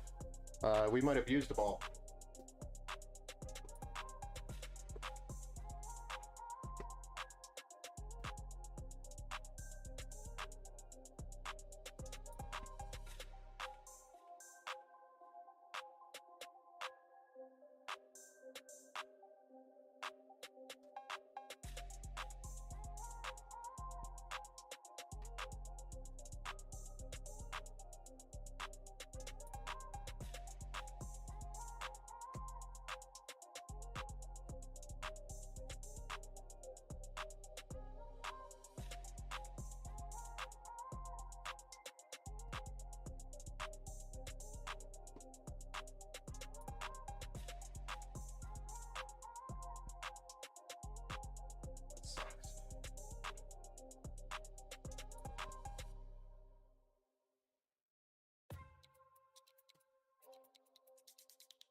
No USB hub.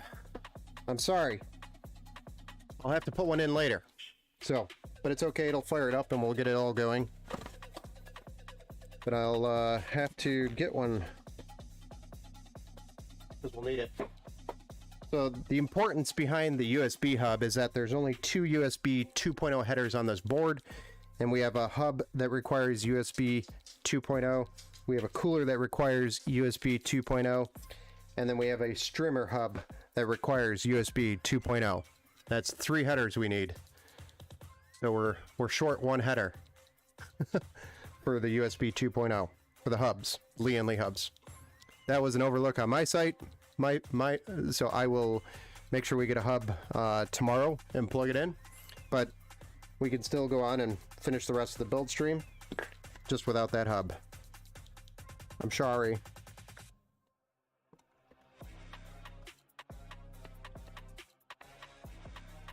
It'll still look cool when it fires up. It's just I can't connect it to the L-Connect software, which is later anyway, until it's plugged into that USB header.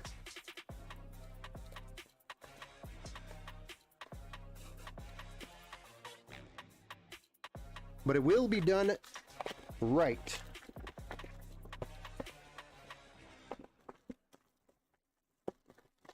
This one, too.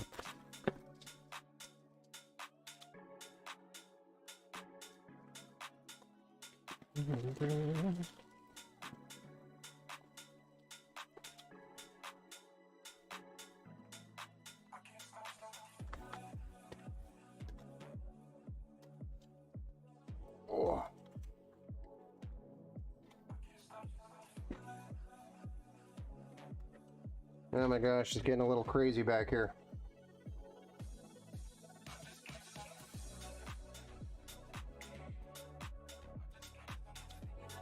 As we put more and more cables back here, it gets more and more crazy.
Okay, we made sense of that.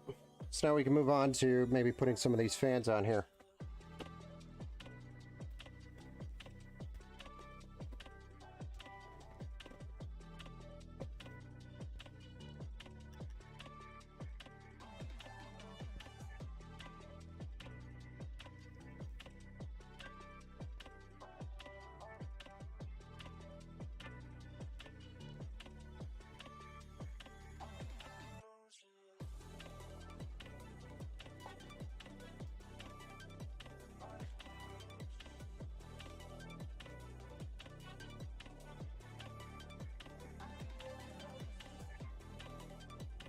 You always want to make sure you peel your peels, because if you don't, it could get sucked up into the fan and make it sound like like a dirt bike.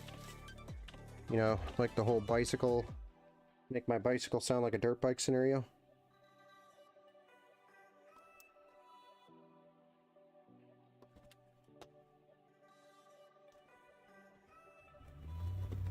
Nah.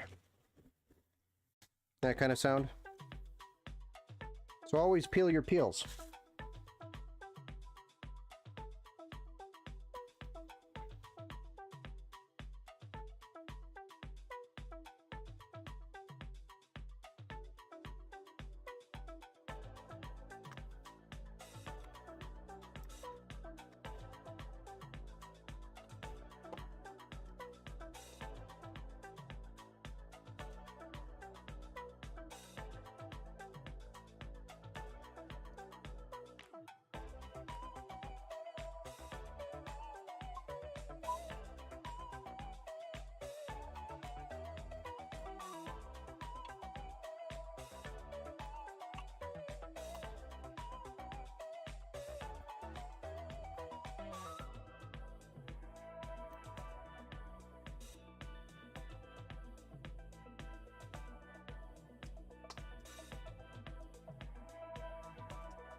Do do do do do do do.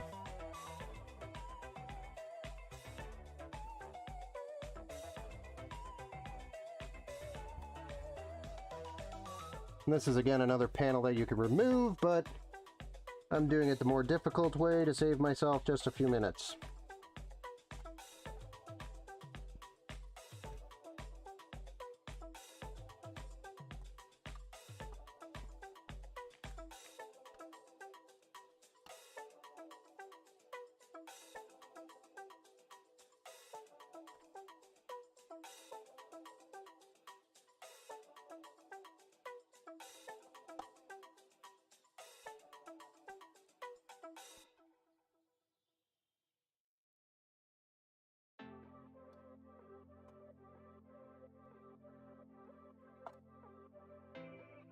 Well, that's stupid.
Pretty badass, huh?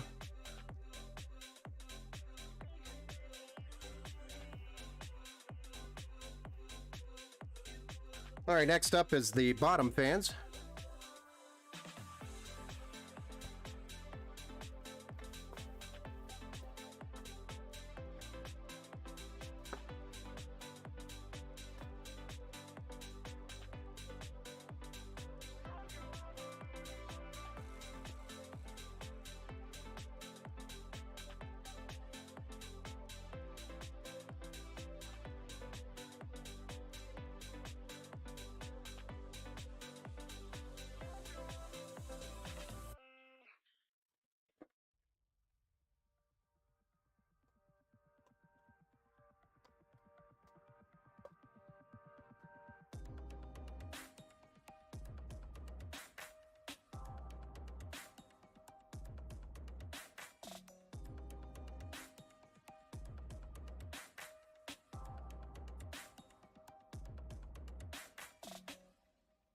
These bottom fans we're going to be placing in exhaust, just like the side fans that we have.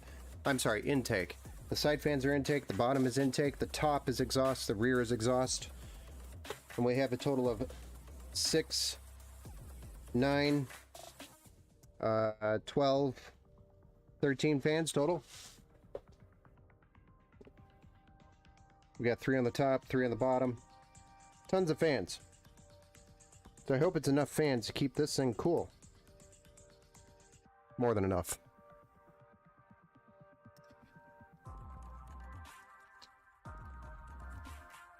It will last a long time.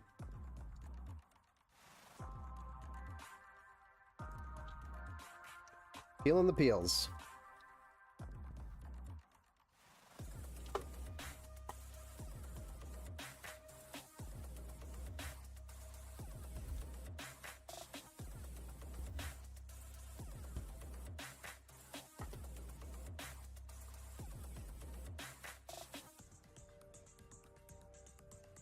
No.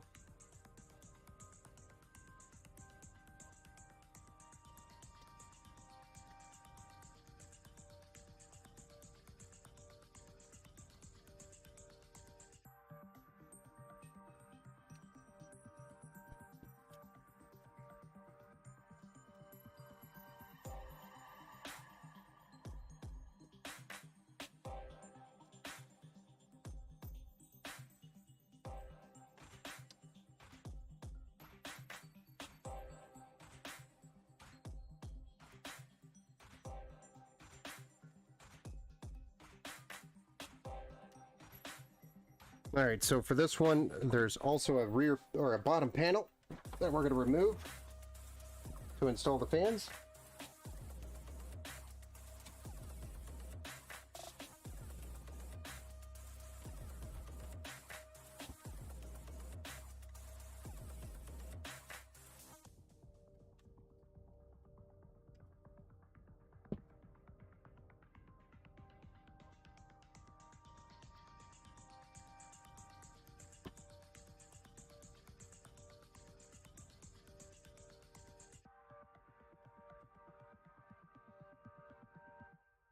Center it up best we can.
There we go.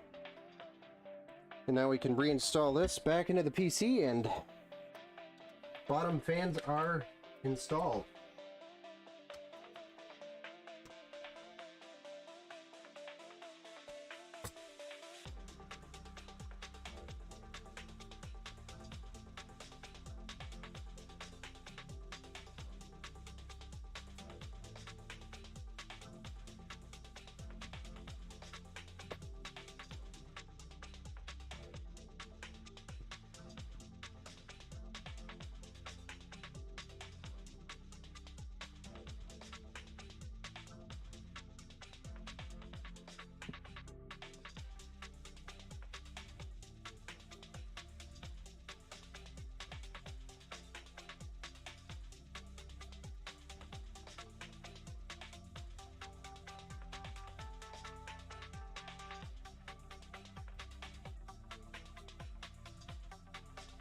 This is so interesting to me, even if I don't know exactly what's going on. Nice.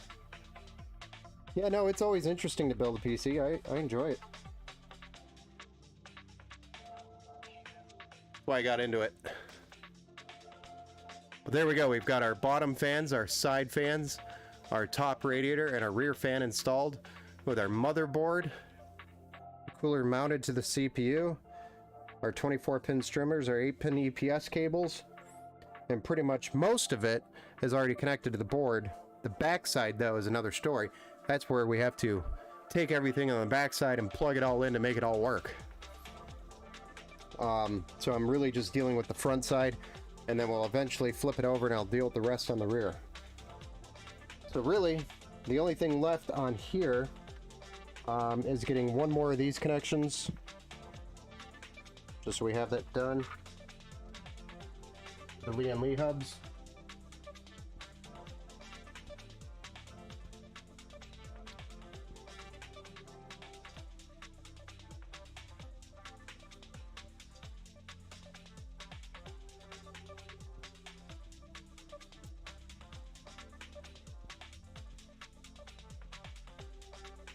This is a microfiber cloth.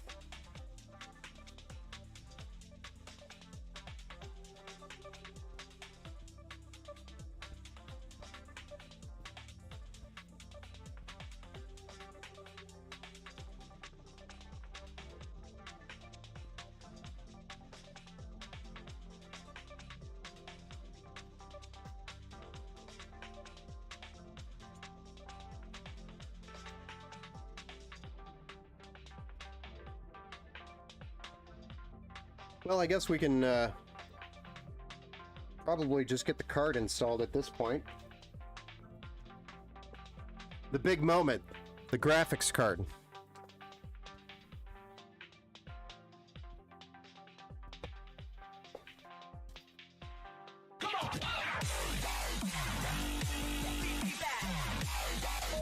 Hey, thanks for the follow over there on Twitch.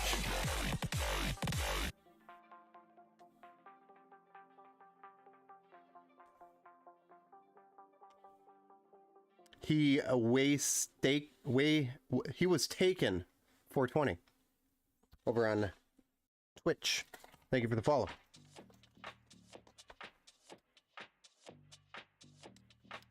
Hey, how we going? How we doing? Hey, we're doing here. We're building this massive PC right now. I gotta figure out how to open up the graphics card.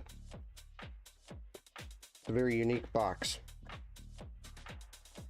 Requires some IQ.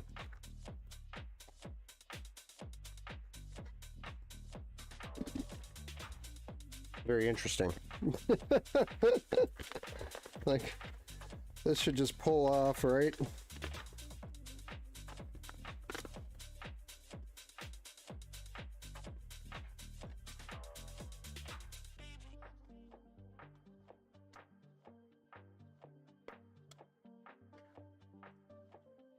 Aha.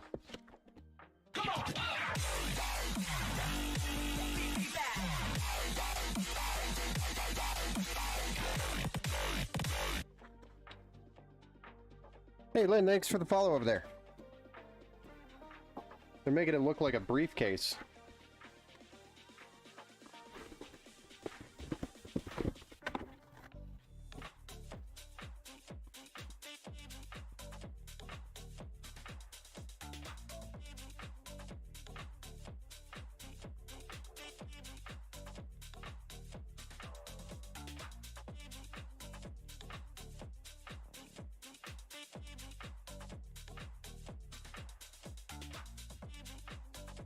I think they spent way too much time engineering this box. That's all I'm gonna say.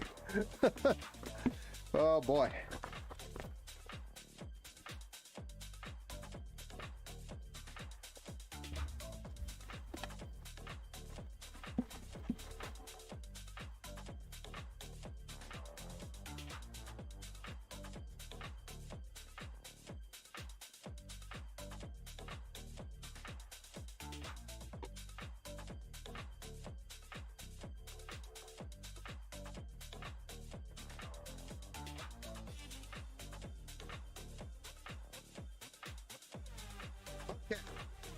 Finally, the graphics card reveal. The massive beast. Ha, you found me on here too? Nice. Over on the Twitch. I've been lurking and heard a lot of the build, but haven't seen it. This thing is beautiful. Yes. And here is our massive... That's cool. We'll have to go find that now. I just had a little HDMI plug pop out and down into the PC. That'll be fun trying to find that. It blends right in. Anyway, this is a massive RTX 4090 by Zotac Gaming. It's the Aero edition. Super shiny, so it's going to go really well with the Infinity fans that we have in here. And then we also have Lee and Lee streamers. But I do got to find this thing that just dropped in here. That sucks, because I don't see it anywhere. I hope it didn't go in anywhere like super tight. Oh, there it is. Found it. All good.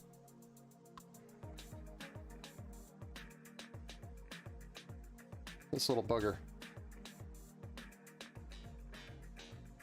Anyway, back to the graphics card. So this is a 3-slot card, so we got to do 1, 2, 3 slots and remove them here.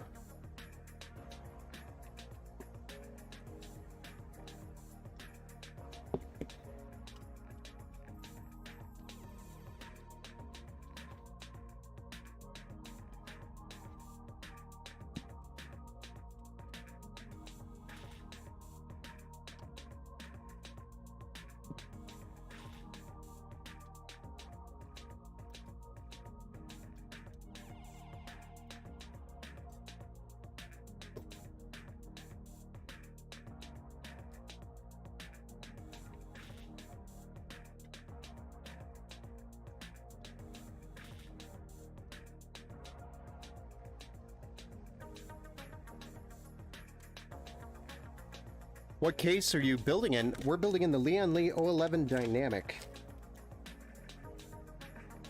Evo. This is the Evo edition.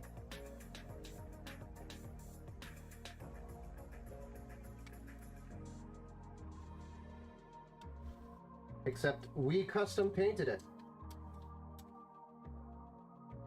So it's got a custom, unique custom paint job that you won't find anywhere else. Sorry, you're gonna stare at my neck as I put this in. I'm sorry. Beautiful sight, I know.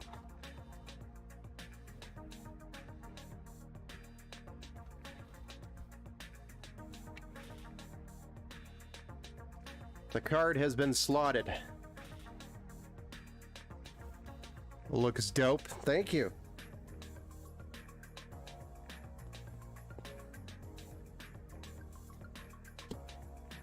Yeah, it's got quite a bit of horsepower on the hood, under the hood, as well as some pretty good looks. And again, if you ever want a case painting, we could do it. Even if you're building your own build and you want a custom paint job, again, we could do just the case if you just want us to do that. Ah, it's custom painted. I didn't realize it was. Yes. We did the paint job. And then we also have glass etching and a custom back panel for the graphics card to go with it. Which that's going to light up. That is RGB, that panel. But the PC is going to light up brighter than a Christmas tree on Christmas Day, like I said before. You can get a major RGB tan from this.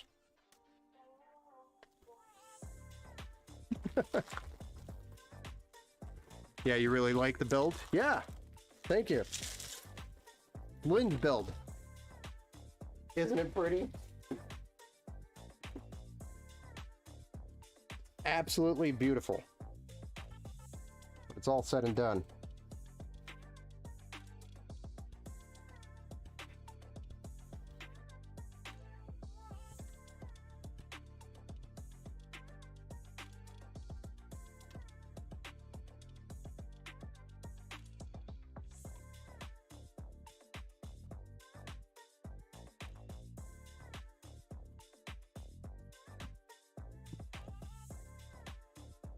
Oh.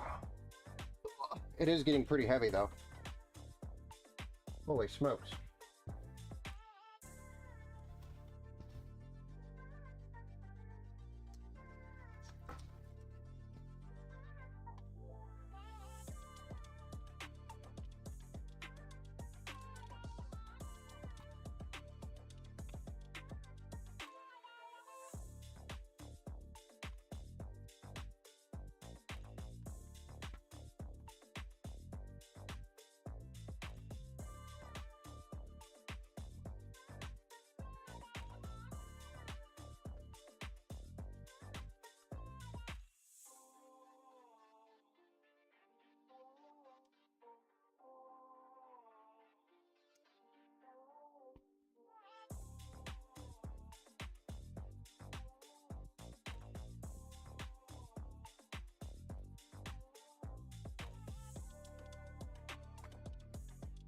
Might have to adjust this length closer to the cable here, but it's good enough for now.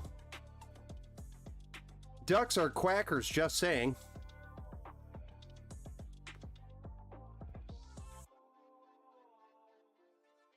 Hey everybody. Hey, what's up, Tay? What's going on, man? What CPU do we have in there? We have the Intel i9 13900K. You were pretty close, Tay. Pretty close. You've been paying attention. So the 13900K is under the hood, along with an RTX 4090, 64 gigs of DDR5 RAM at 6000 megahertz at CL30. So some super good timing on the G-Skill Trident Z RAM. And then we have a Samsung 990 Pro Gen 4 M.2 SSD, all on a Z790 Asus ROG Strix Z790H board. And then we have a Lindariellle to Trinity Performance cooler with Lindariellle, what are these? The Infinity, SL Infinity fans all throughout the case and the cooler. So, just got yourself a Ryzen 9 7950X 3D. Nice. It's a good processor as well.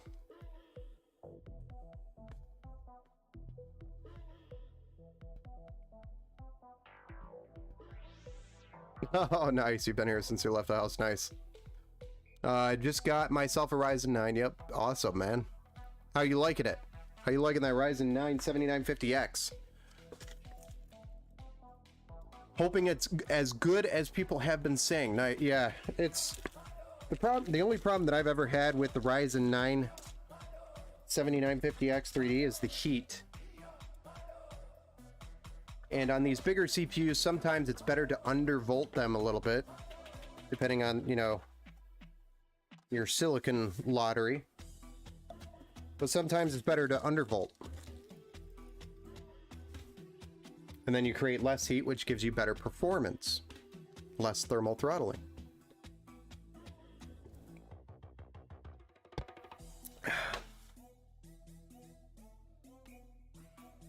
Alright, so what else do we have left? Really just the power supply, right? And the cable management on the backside. Holy crap.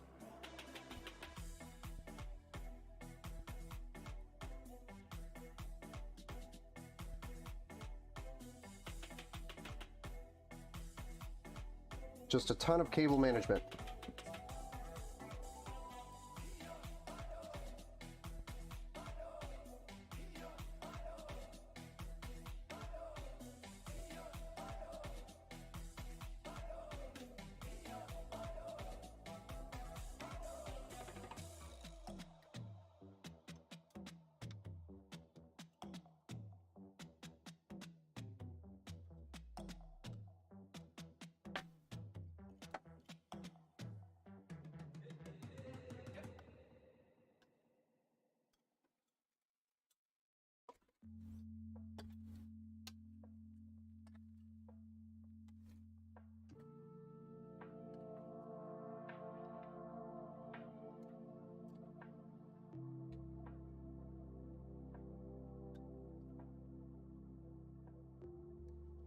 Now I've got to go back through here and undo a bunch of stuff to get this USB hub in here.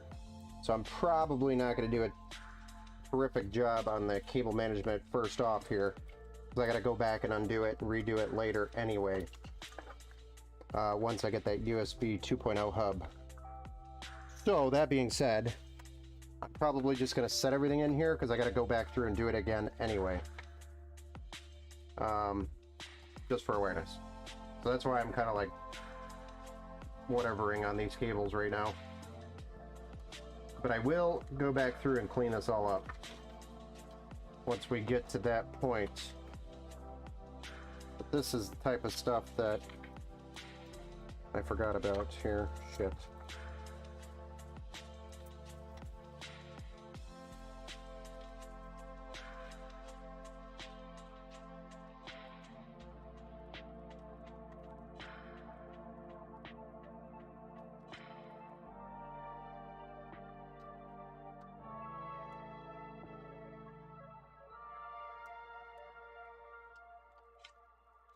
Why was 2? That's so weird.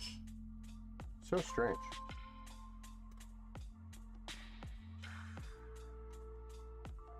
Alright, so we've got this guy, which is going to need that hub that we were just talking about.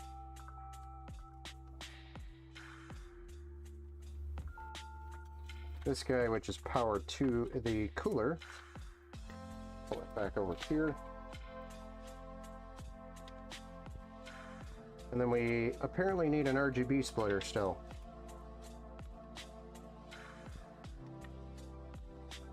Need an RGB split.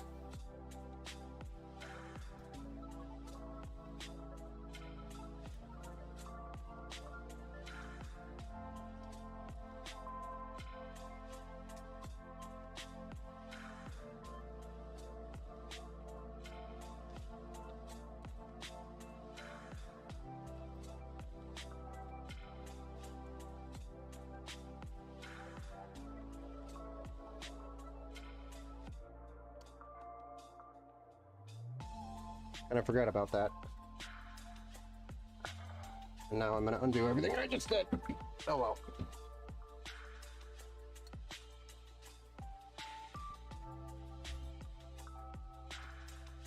Unless I can get my hands in there.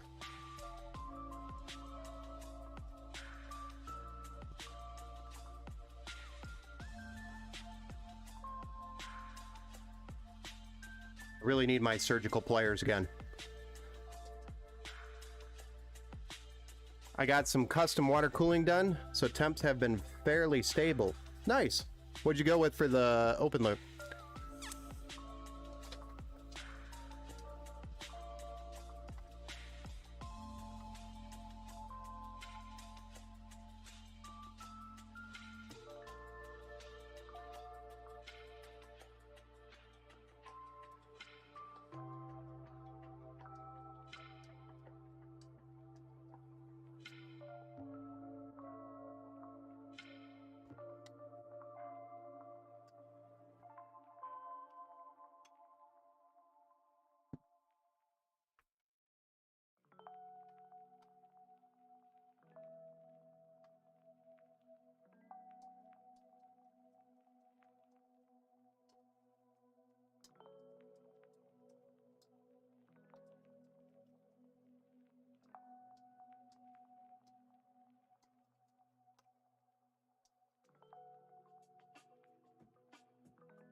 I was able to stick my fingers in there and get it all done without having to unplug anything.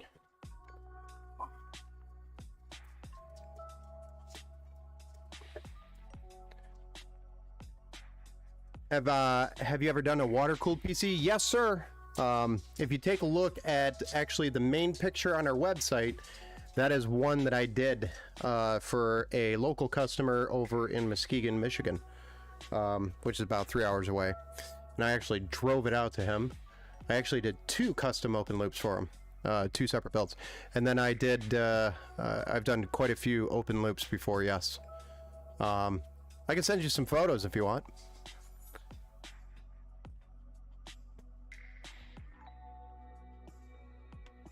But they're very expensive, and that's the problem. Is you take this because you want to maximize your hardware before you start spending money on like custom water cooling, because number one, you're not going to be going back into that PC for some time, so you want to put the best you can in there, because it's so much work to take apart the block and put it all back together when you're done. Unless it's your hobby, then that's a big difference. But if it's not, then you put the best you can in there, so it doesn't have to come apart anytime soon. So, and then next is the maintenance behind the loop. You have to maintain the loop. If you don't, it gunks up, and the fins on the cooler or on the blocks get gunked up, and then you start losing performance on the cooling, which then makes it a big waste of money. So you really gotta spend money on the cooling as well, or the maintenance, or time anyway. Unless you're having it, hey Army, what's up? Happy building? We're happy and we're building, so that is a true statement. So you do end up spending quite a bit of time and money on an open loop, and you got to make sure it's right for you because of all the maintenance that I kind of talked about there. It adds up to time, unless you're hiring somebody to do it, and again, that's more time. So has to make sense. If it doesn't make sense to do it, then don't do it. Means less money for me, but it means it's the right option for you.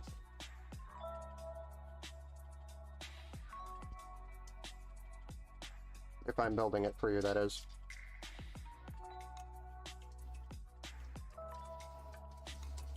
But I've done some pretty extravagant PCs.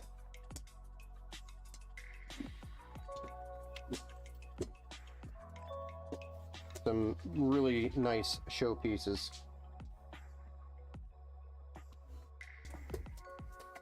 And then I think the last one is for the RGB backplate. which will kind of just stuff it right here so we can find it later.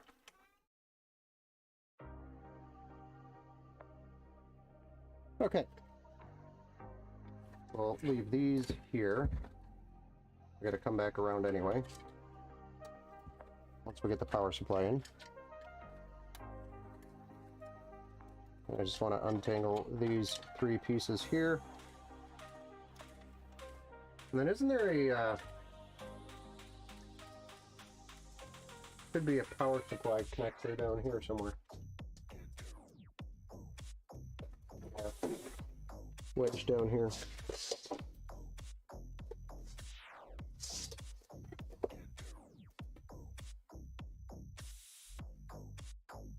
Okay. And again, I'm going to basically redo this cable management when I get that USB hub in here, because I got to take it apart, get to the bottom, put it back in. So we're going to just put the power supply in, fire it up, and I'll deal with the cable management in a little bit. Oh yeah, we will.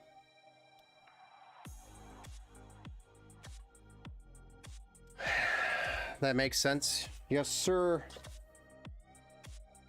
So again, it just has to make sense. Do a open loop like that. If it doesn't make sense, don't do it. That's my advice.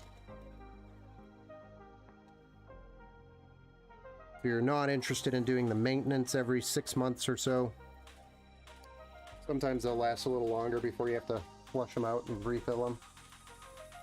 But the liquid is something that you have to maintain, because it's just like a fish tank. It's got water in it, and you can't always get all the bacteria out of it. We try our best by flushing it and using some chemicals in the liquid, but you won't get all of them out.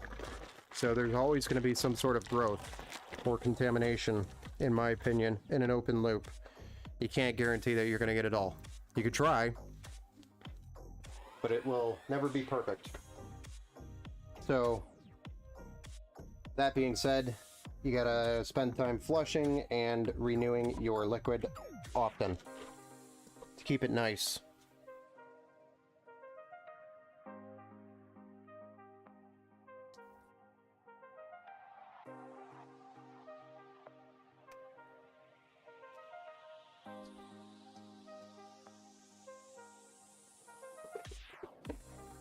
My goodness, Max.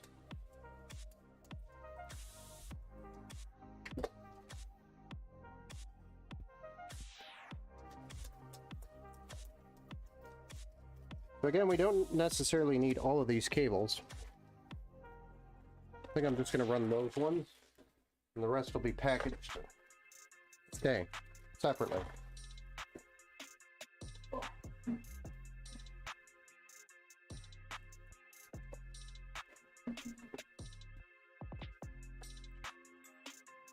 So we want the fan facing up towards the ventilation on the back panel of the PC case for the power supply. And then I'm trying to fight this cable that's trying to sneak into the power supply.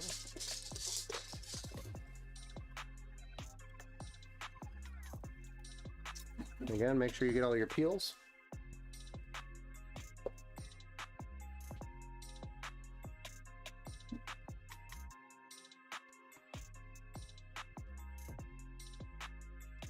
That's a lot of wires. Do I need to know what to do? No, you won't know. You won't need to do anything with these wires. These will all be taken care of and ready to go out of the box. But explaining all of it, you've got your EPS cables here. This is what powers the CPU. These two. Then you got your 24 pin right here. This guy right here, which is going to connect to this big guy. This is what powers the motherboard and everything connected to the motherboard. And then we have a big cable for the graphics card. And that's what powers the graphics card. And then we have peripheral cables for powering the RGB and other peripherals. So there's all sorts of uses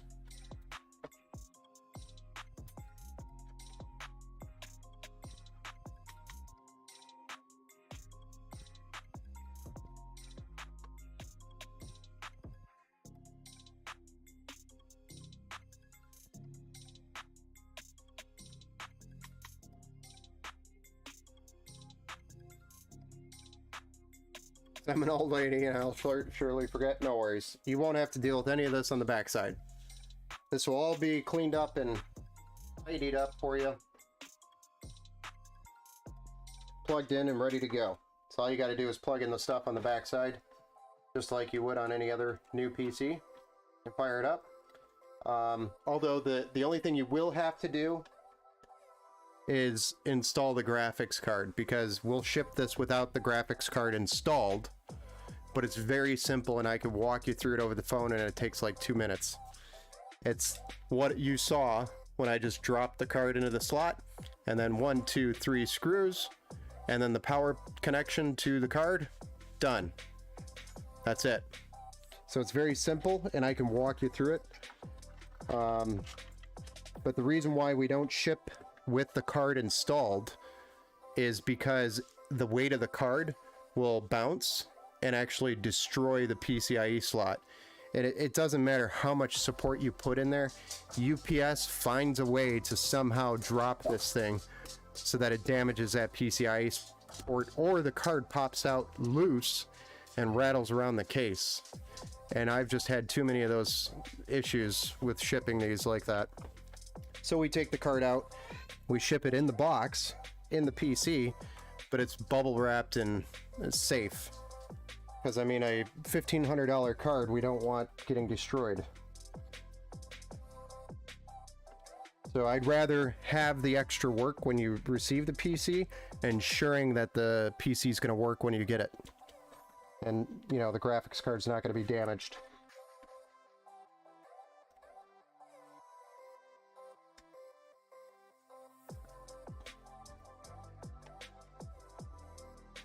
So I like to take the cards out. There's some builders out there that still don't do that, and I don't know how they manage to. I guess maybe it's luck, but for me, I have bad luck, and every time I ship a PC, something bad happens to it with the card anyway. When I have the card plugged in. So, the hell with that is what I said. I'm shipping it without the card installed anymore.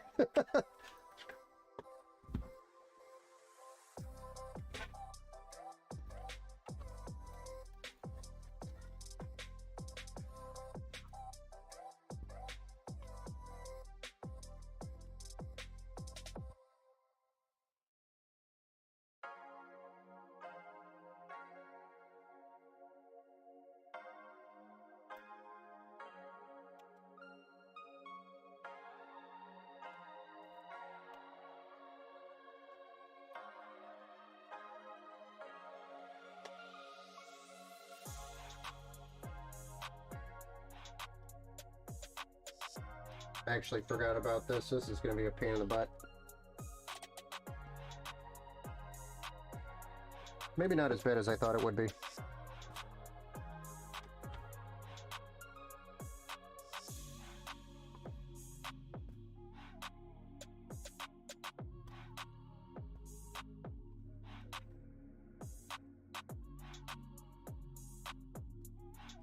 Just want to make sure that 600-watt cable is nicely,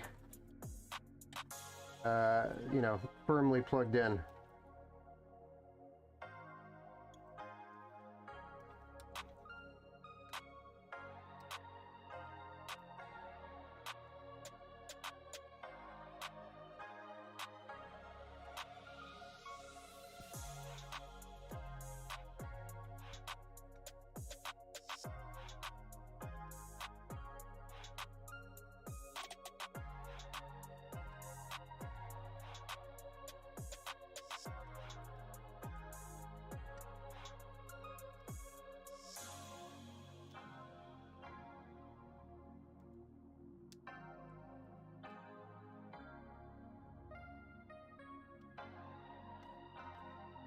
Okay, so one of the last things we got to get squared away here is that beautiful back panel for the graphics card, and then this SATA power cables we have here. We have quite a few of them sitting here.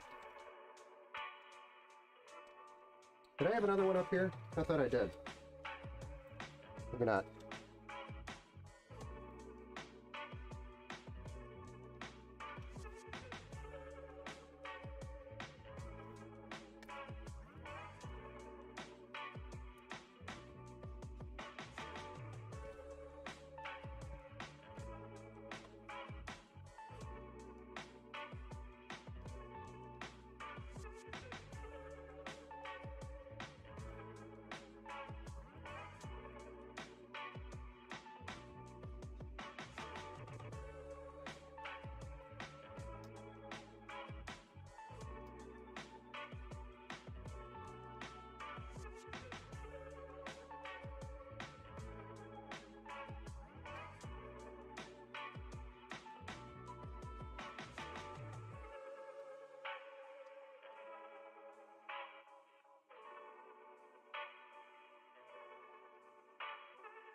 I thought there was another SATA power connector here somewhere that I had to deal with, but maybe not. Might be crazy. There's enough cables here to lose your mind. That's for sure.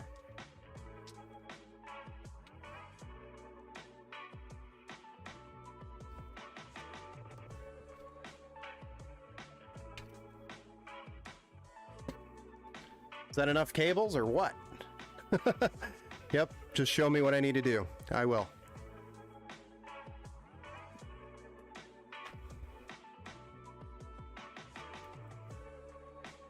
But we're almost there. Ugh. All right, I gotta stand this up to do this next piece with the graphics card back panel, which is magnetic. I just don't have the magnets on there. And again, I'm gonna do that last.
All right. Who here is actually ready to see this thing fire up? Power on for the very first time.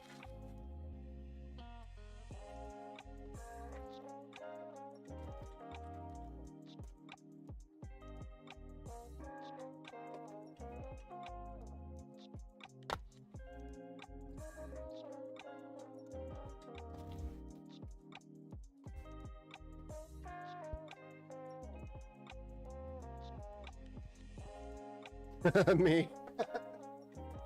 Really? I would have been able to guess that one.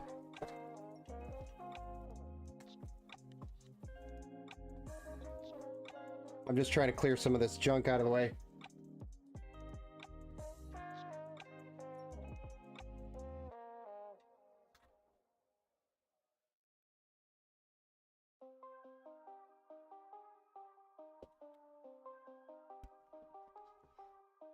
Oh.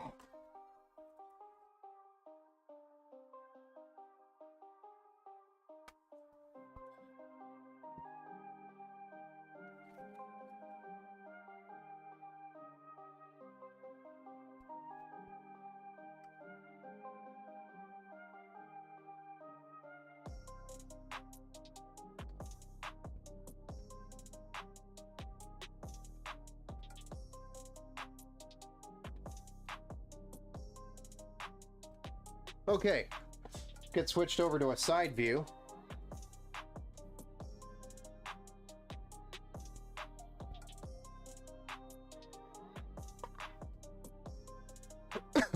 I gotta move the camera real quick. And I see that was actually out of place too. Oh well.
Okay.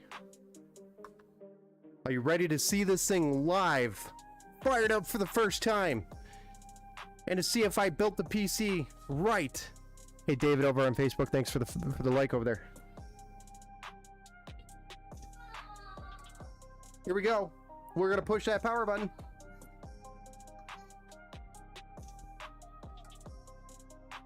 Oh, shoot. I forgot to plug this strip in.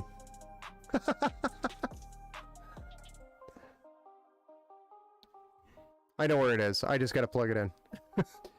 Oh, wait, no. That's because... No, yeah. No. Shoot. Yeah. I'm building. I'm trying not to mess up. I'm trying not to mess up this PC. Oh, you heard me. Yeah. Building?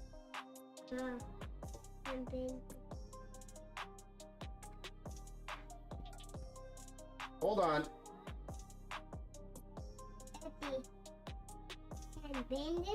Yeah. Don't put your fingers in there.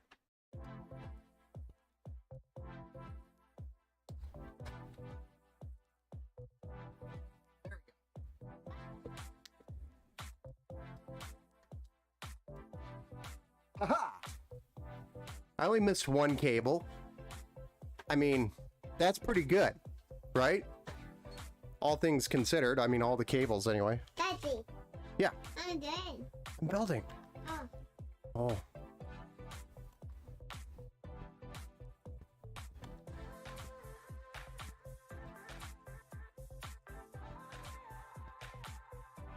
Holy shit, I love it. I know the camera's not giving us a really good view of that GPU backplate.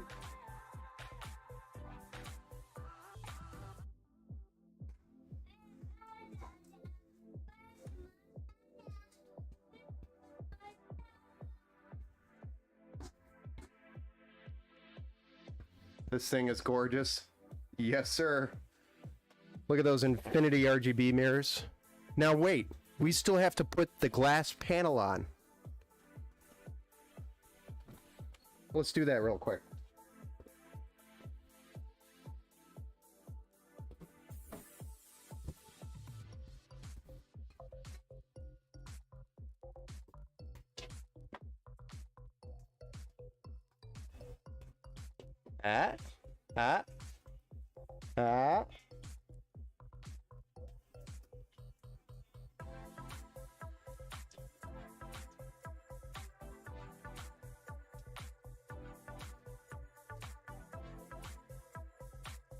Other than it's pushing on the cable, which I'll fix.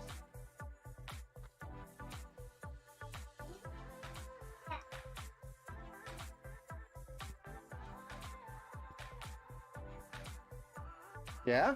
Daddy. Dada. Oh, sorry. Okay. What do you think of that? I could. I mean, the camera's not doing it justice, honestly. There's so much light going on, the camera's, I think, struggling. You can see my kiddo. Come up here and say hi. Oh. Say hi. Hi. Hi. Hi.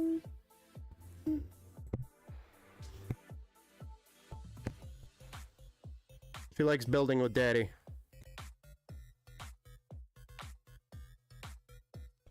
And she's smacking the microphone and muting the micro. She likes to mute and unmute the microphone.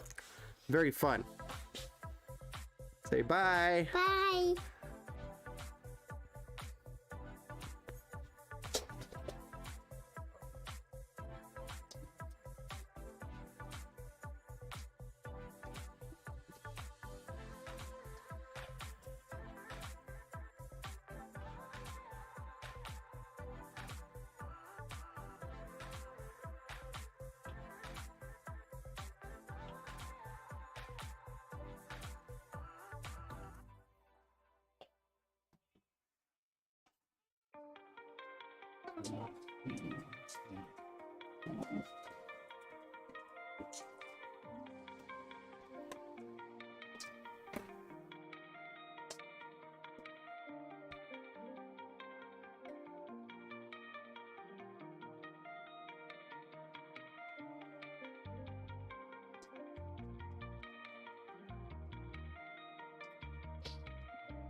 I mean, yeah, this thing looks super, super badass.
Yep, love it.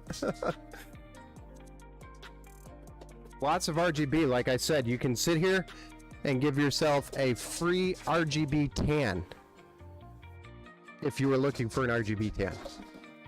I don't know what an RGB tan actually looks like, but I guess this might be an example. This skin tone. Because I stand in front of these computers all day.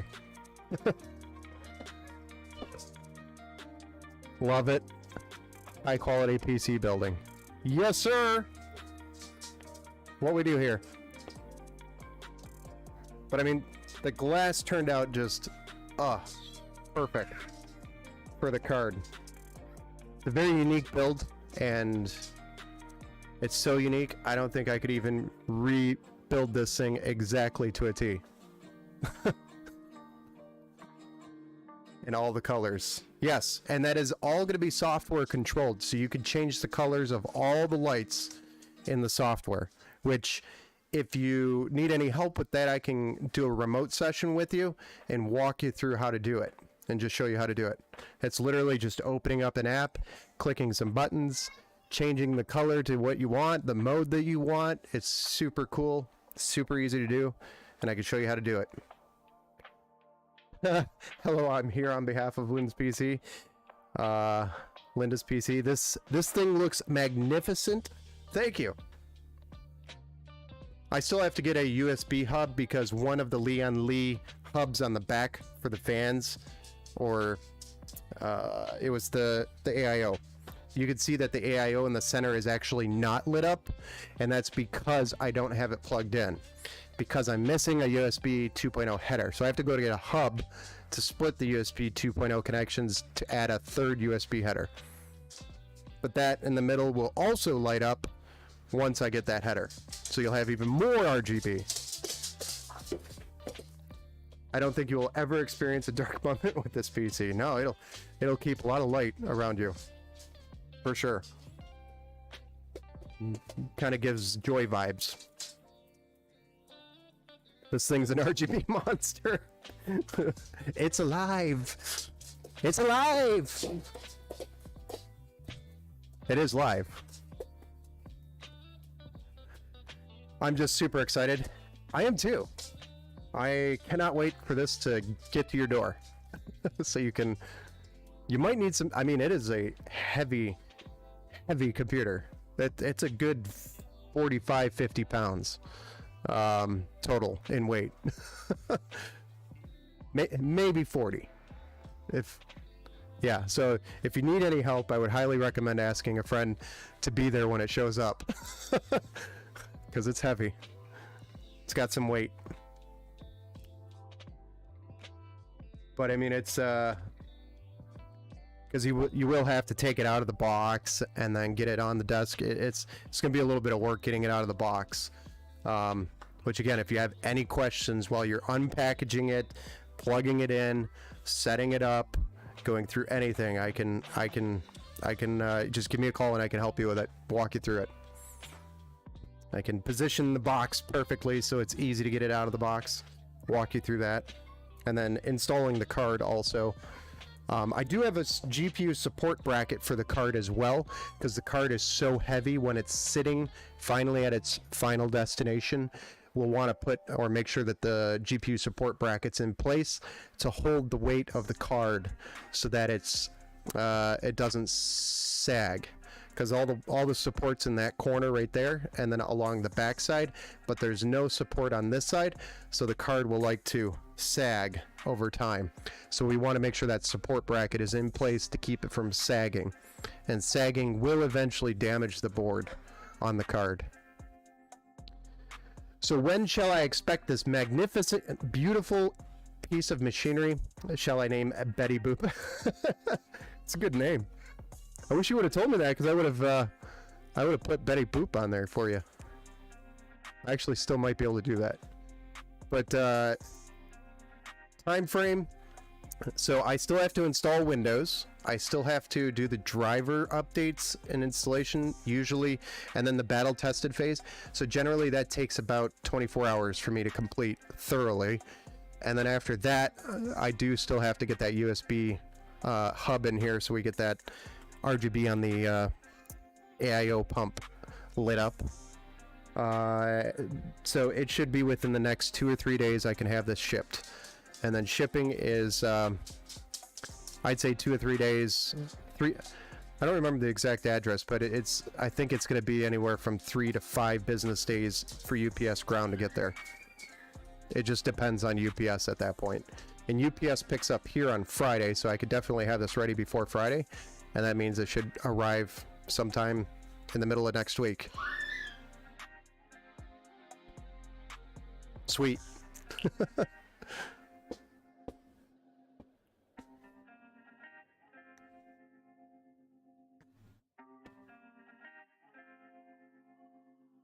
So early next week or so, I'd say middle of next week is kind of the estimated time frame, because UPS picks up here Fridays and Mondays, because we do most of our builds throughout the week, and then we do a bunch of builds usually on the weekend as well.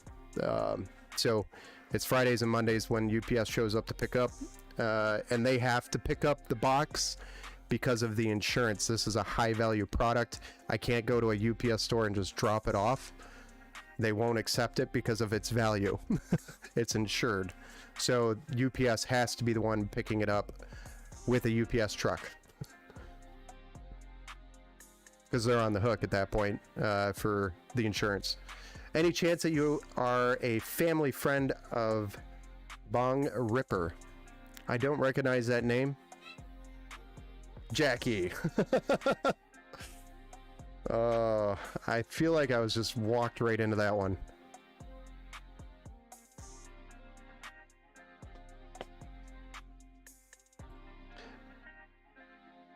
So, yeah, sometime next week we should have it over there. You read that wrong, Ben. Okay. Bong. Family friendly. Oh.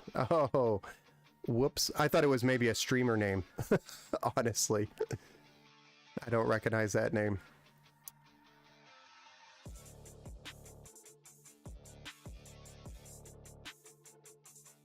That moment was fantastic. Please savor that moment. You can clip it. Save it. Zoom in on me when I'm talking about it too. If you want a better quality version of it, I can download it, cut it for you, and send it. You still want to see the front panel? Okay. Did we not show the front panel very well? Oh. Hold on.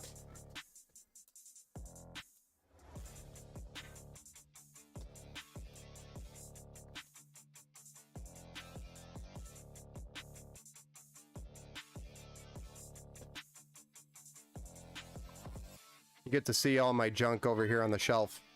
Those are actually microfiber cloths for wiping down dust. That mushroom exterior glass is sick. Yes. The glass makes it so much better. Yeah, it was definitely a huge value to get that glass done. It just makes any PC pop. how do you get the design like that into the glass? So I actually did all of the graphics for the glass etching and the graphics card, the back plate on the graphics card. So I did all the graphics, and then I sent it over to Linda to review, and then she gave me the okay, like, that's awesome, let's go with it. And then I sent it over to, normally I could actually etch this glass here, but there was so much high detail in this glass that I had to send it out to get it done. There's too much detail for my etcher to do the etching. So if it was just, you know, a word or, you know, maybe a simple logo, I could do that very easily here, and it speeds up the process. But because there was so much detail and the vectorizing after I made the graphics, we just had to go and we had to outsource it. So an external company here in Michigan, a small business company called Michigan Laser Engraving, did the glass etching for us, because it was too much for me. Too many details there. But yeah, if you look at it, I mean, it shades the glass beautifully for the mushrooms. The car, I think, could have been a little bit better, but she had mentioned there was just too much detail. So we tried our best on it, and it still looks amazing. But I know, I wish I would have maybe redid the car a little bit on the graphics just to make sure it came out on the glass a little better. But overall, turned out amazing. Either way, you won't notice the imperfections that I notice because I did the artwork. I know where things should be. Thank you for sharing that. I don't know much about etching. It's actually really easy to etch glass, and there's actually a lot of small businesses that do glass etching, and then you can actually get your own etcher that plugs into your computer, and then you use software to vectorize the image that you're trying to etch to the glass, and then the software tells the machine how to etch it and where. So it's super easy to do actually now. But if you need high detail etching like this on a one shot, because we only have one shot on the glass panel, I don't have these glass panels just sitting around unless you buy a new case or contact Lian Li and then wait a month for a new panel to show up, because they're in Asia. So you really have only one shot on the glass, and then you have one shot on the paint. So you gotta have it right, perfect. So that's why I outsourced this one. There was just too much detail. I didn't want to take a chance on it. Yeah, you probably have a small business local to you that probably does glass etching or etching in general, and it's not super expensive to do. So, are you a mushroom guy yourself? Personally, not really. I mean, I'm Italian, so I don't mind mushrooms like in food, but doing any type of shrooms or anything like that, not my cup of tea. Are you a fan of Toad from Mario? For Toad of Mario, yes. I'm actually a super big fan of Mario. We actually have the Nintendo GameCube still.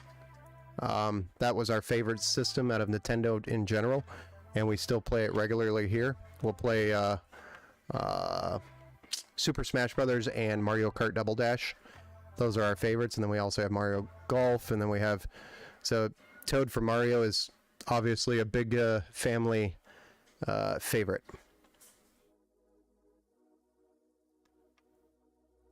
Unless you guys are talking about something else. Oh, Jackie needs a spanking. She's really making me work for this, isn't she? You could tell my innocence. No, I don't do any type of shrooms or anything like that. What about Mario Superstar Baseball? That we actually don't play that. I don't think we own it. But our favorites have always been Smash Bros and Double Dash. We have family tournaments. So I'm second oldest of 9, so there's a very large family. And it gets pretty competitive. Very competitive. Sleeper for GameCube? Oh yeah. You mean like make a GameCube computer? I actually had plans to do that at some point, and then didn't do it because it was just gonna be too many modifications to the exterior of the GameCube to make it work. I truly love this. It's simply amazing. Thank you for building this for me. My very first build. My pleasure. It's been an awesome challenge and experience overall for me as well. I meant fungi in general. Doesn't need to be. Okay. I'm a mushroom gatherer myself. Okay. So yeah, my friend talks about this stuff all the time. One of my best buddies. And he does that over on his property.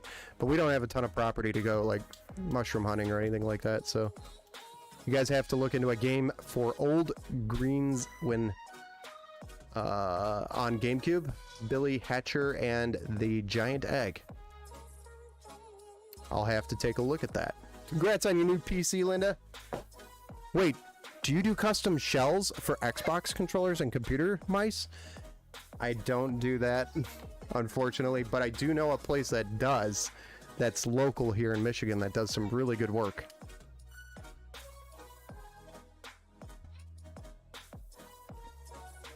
I mean, I probably could do some custom. It's just, you know, when you're customizing or painting a mouse or a controller, the next thing you have to deal with is the wear and tear because somebody's hand is constantly touching it, so the paint's gonna wear off it.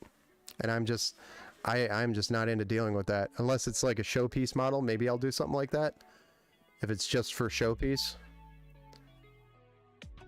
You could recommend some really good truffle locations over here in Michigan? If you ever get into the mushroom farming, you should really try truffle hunting. Okay.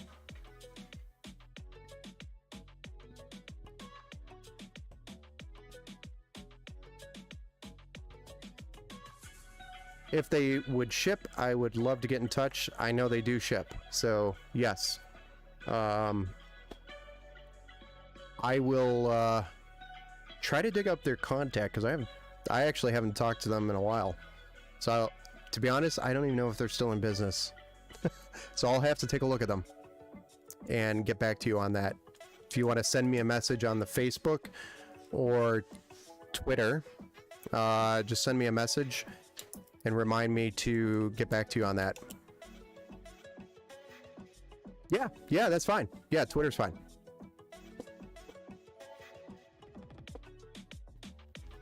I would probably display something like that over use, yeah. Who wanted to get a Horde custom mouse? Impossible to find, yeah, I know. There's a lot of customized mouse. I mean, if you go on like Etsy, there's probably some really good artists on there that do customizations to controllers and mice and keyboards and stuff. But I just don't know. I just can't vouch for their quality of work, etc. What kind of CPU, GPU are you running in your build? Currently, my personal build, which is my stream PC right now, because my other build went to my wife, is a Ryzen 7 5800X, and I've actually met the limit of that build, or of that CPU. Oh, that's silly.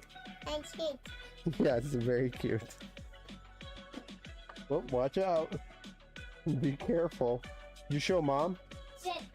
Okay. So it's a Ryzen 7 or a Ryzen 7 5800X, and I've met the limit of that. I need more horsepower, so I'll have an upgrade here soon in the future. It's just I can't fathom taking apart my stream build and upgrading it right now. I have found so many controllers. Mice are almost impossible to find for some reason. It's because of the wear.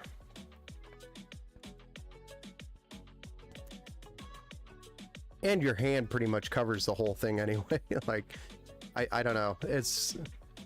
I could see why people don't really bother with mice, like customizing them.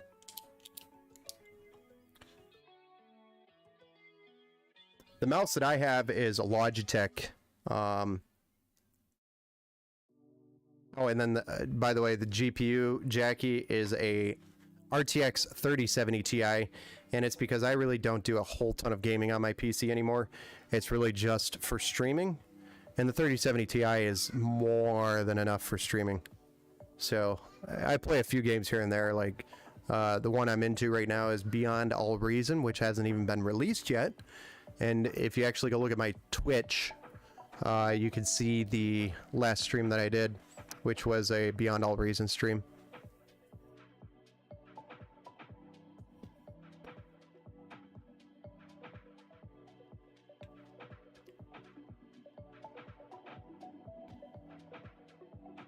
Well, all right, ladies and gentlemen, I am going to probably cut the stream here because I'm going to go through and do the Windows installation, and I got to track down a USB hub for this PC, make sure we get it here within a day or two. What would you say your favorite game growing up was? My favorite game was probably... that was difficult. I would say my favorite game was probably between Total Annihilation, which was released I think in late 90s, and then it was either that or Diablo for PC, and then next would be Medal of Honor, Allied Assault, and then Call of Duty, the original Call of Duty. Loved that game. I spent way too many hours on that when I was a kid. Or kiddo. A teenager. Yeah, great job tonight, man. You knocked that PC out of the park. Thank you for doing a wonderful job for a wonderful friend. No problem. It was my pleasure.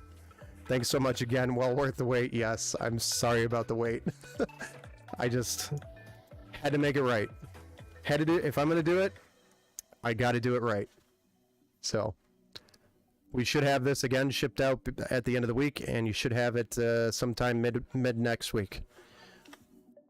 Awesome.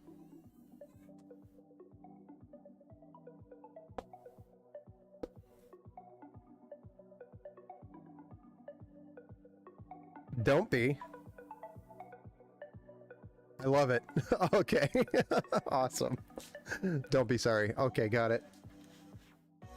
Yeah, it turned out amazing. I love it. I'm going to take some pictures and post it around. Is that okay?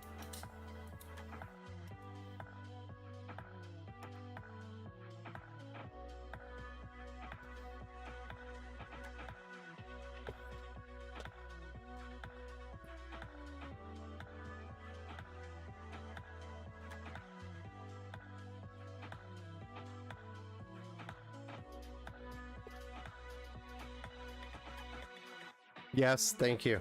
All right, so I'm going to go ahead and end it here, guys. Thank you again. Have a good, wonderful rest of your Monday. I look forward to the next stream tomorrow. We're actually going to be doing a PC upgrade for one of our local customers here. We're going to go through and put it in a massive Asus case and upgrade the cooler and the fans on the system,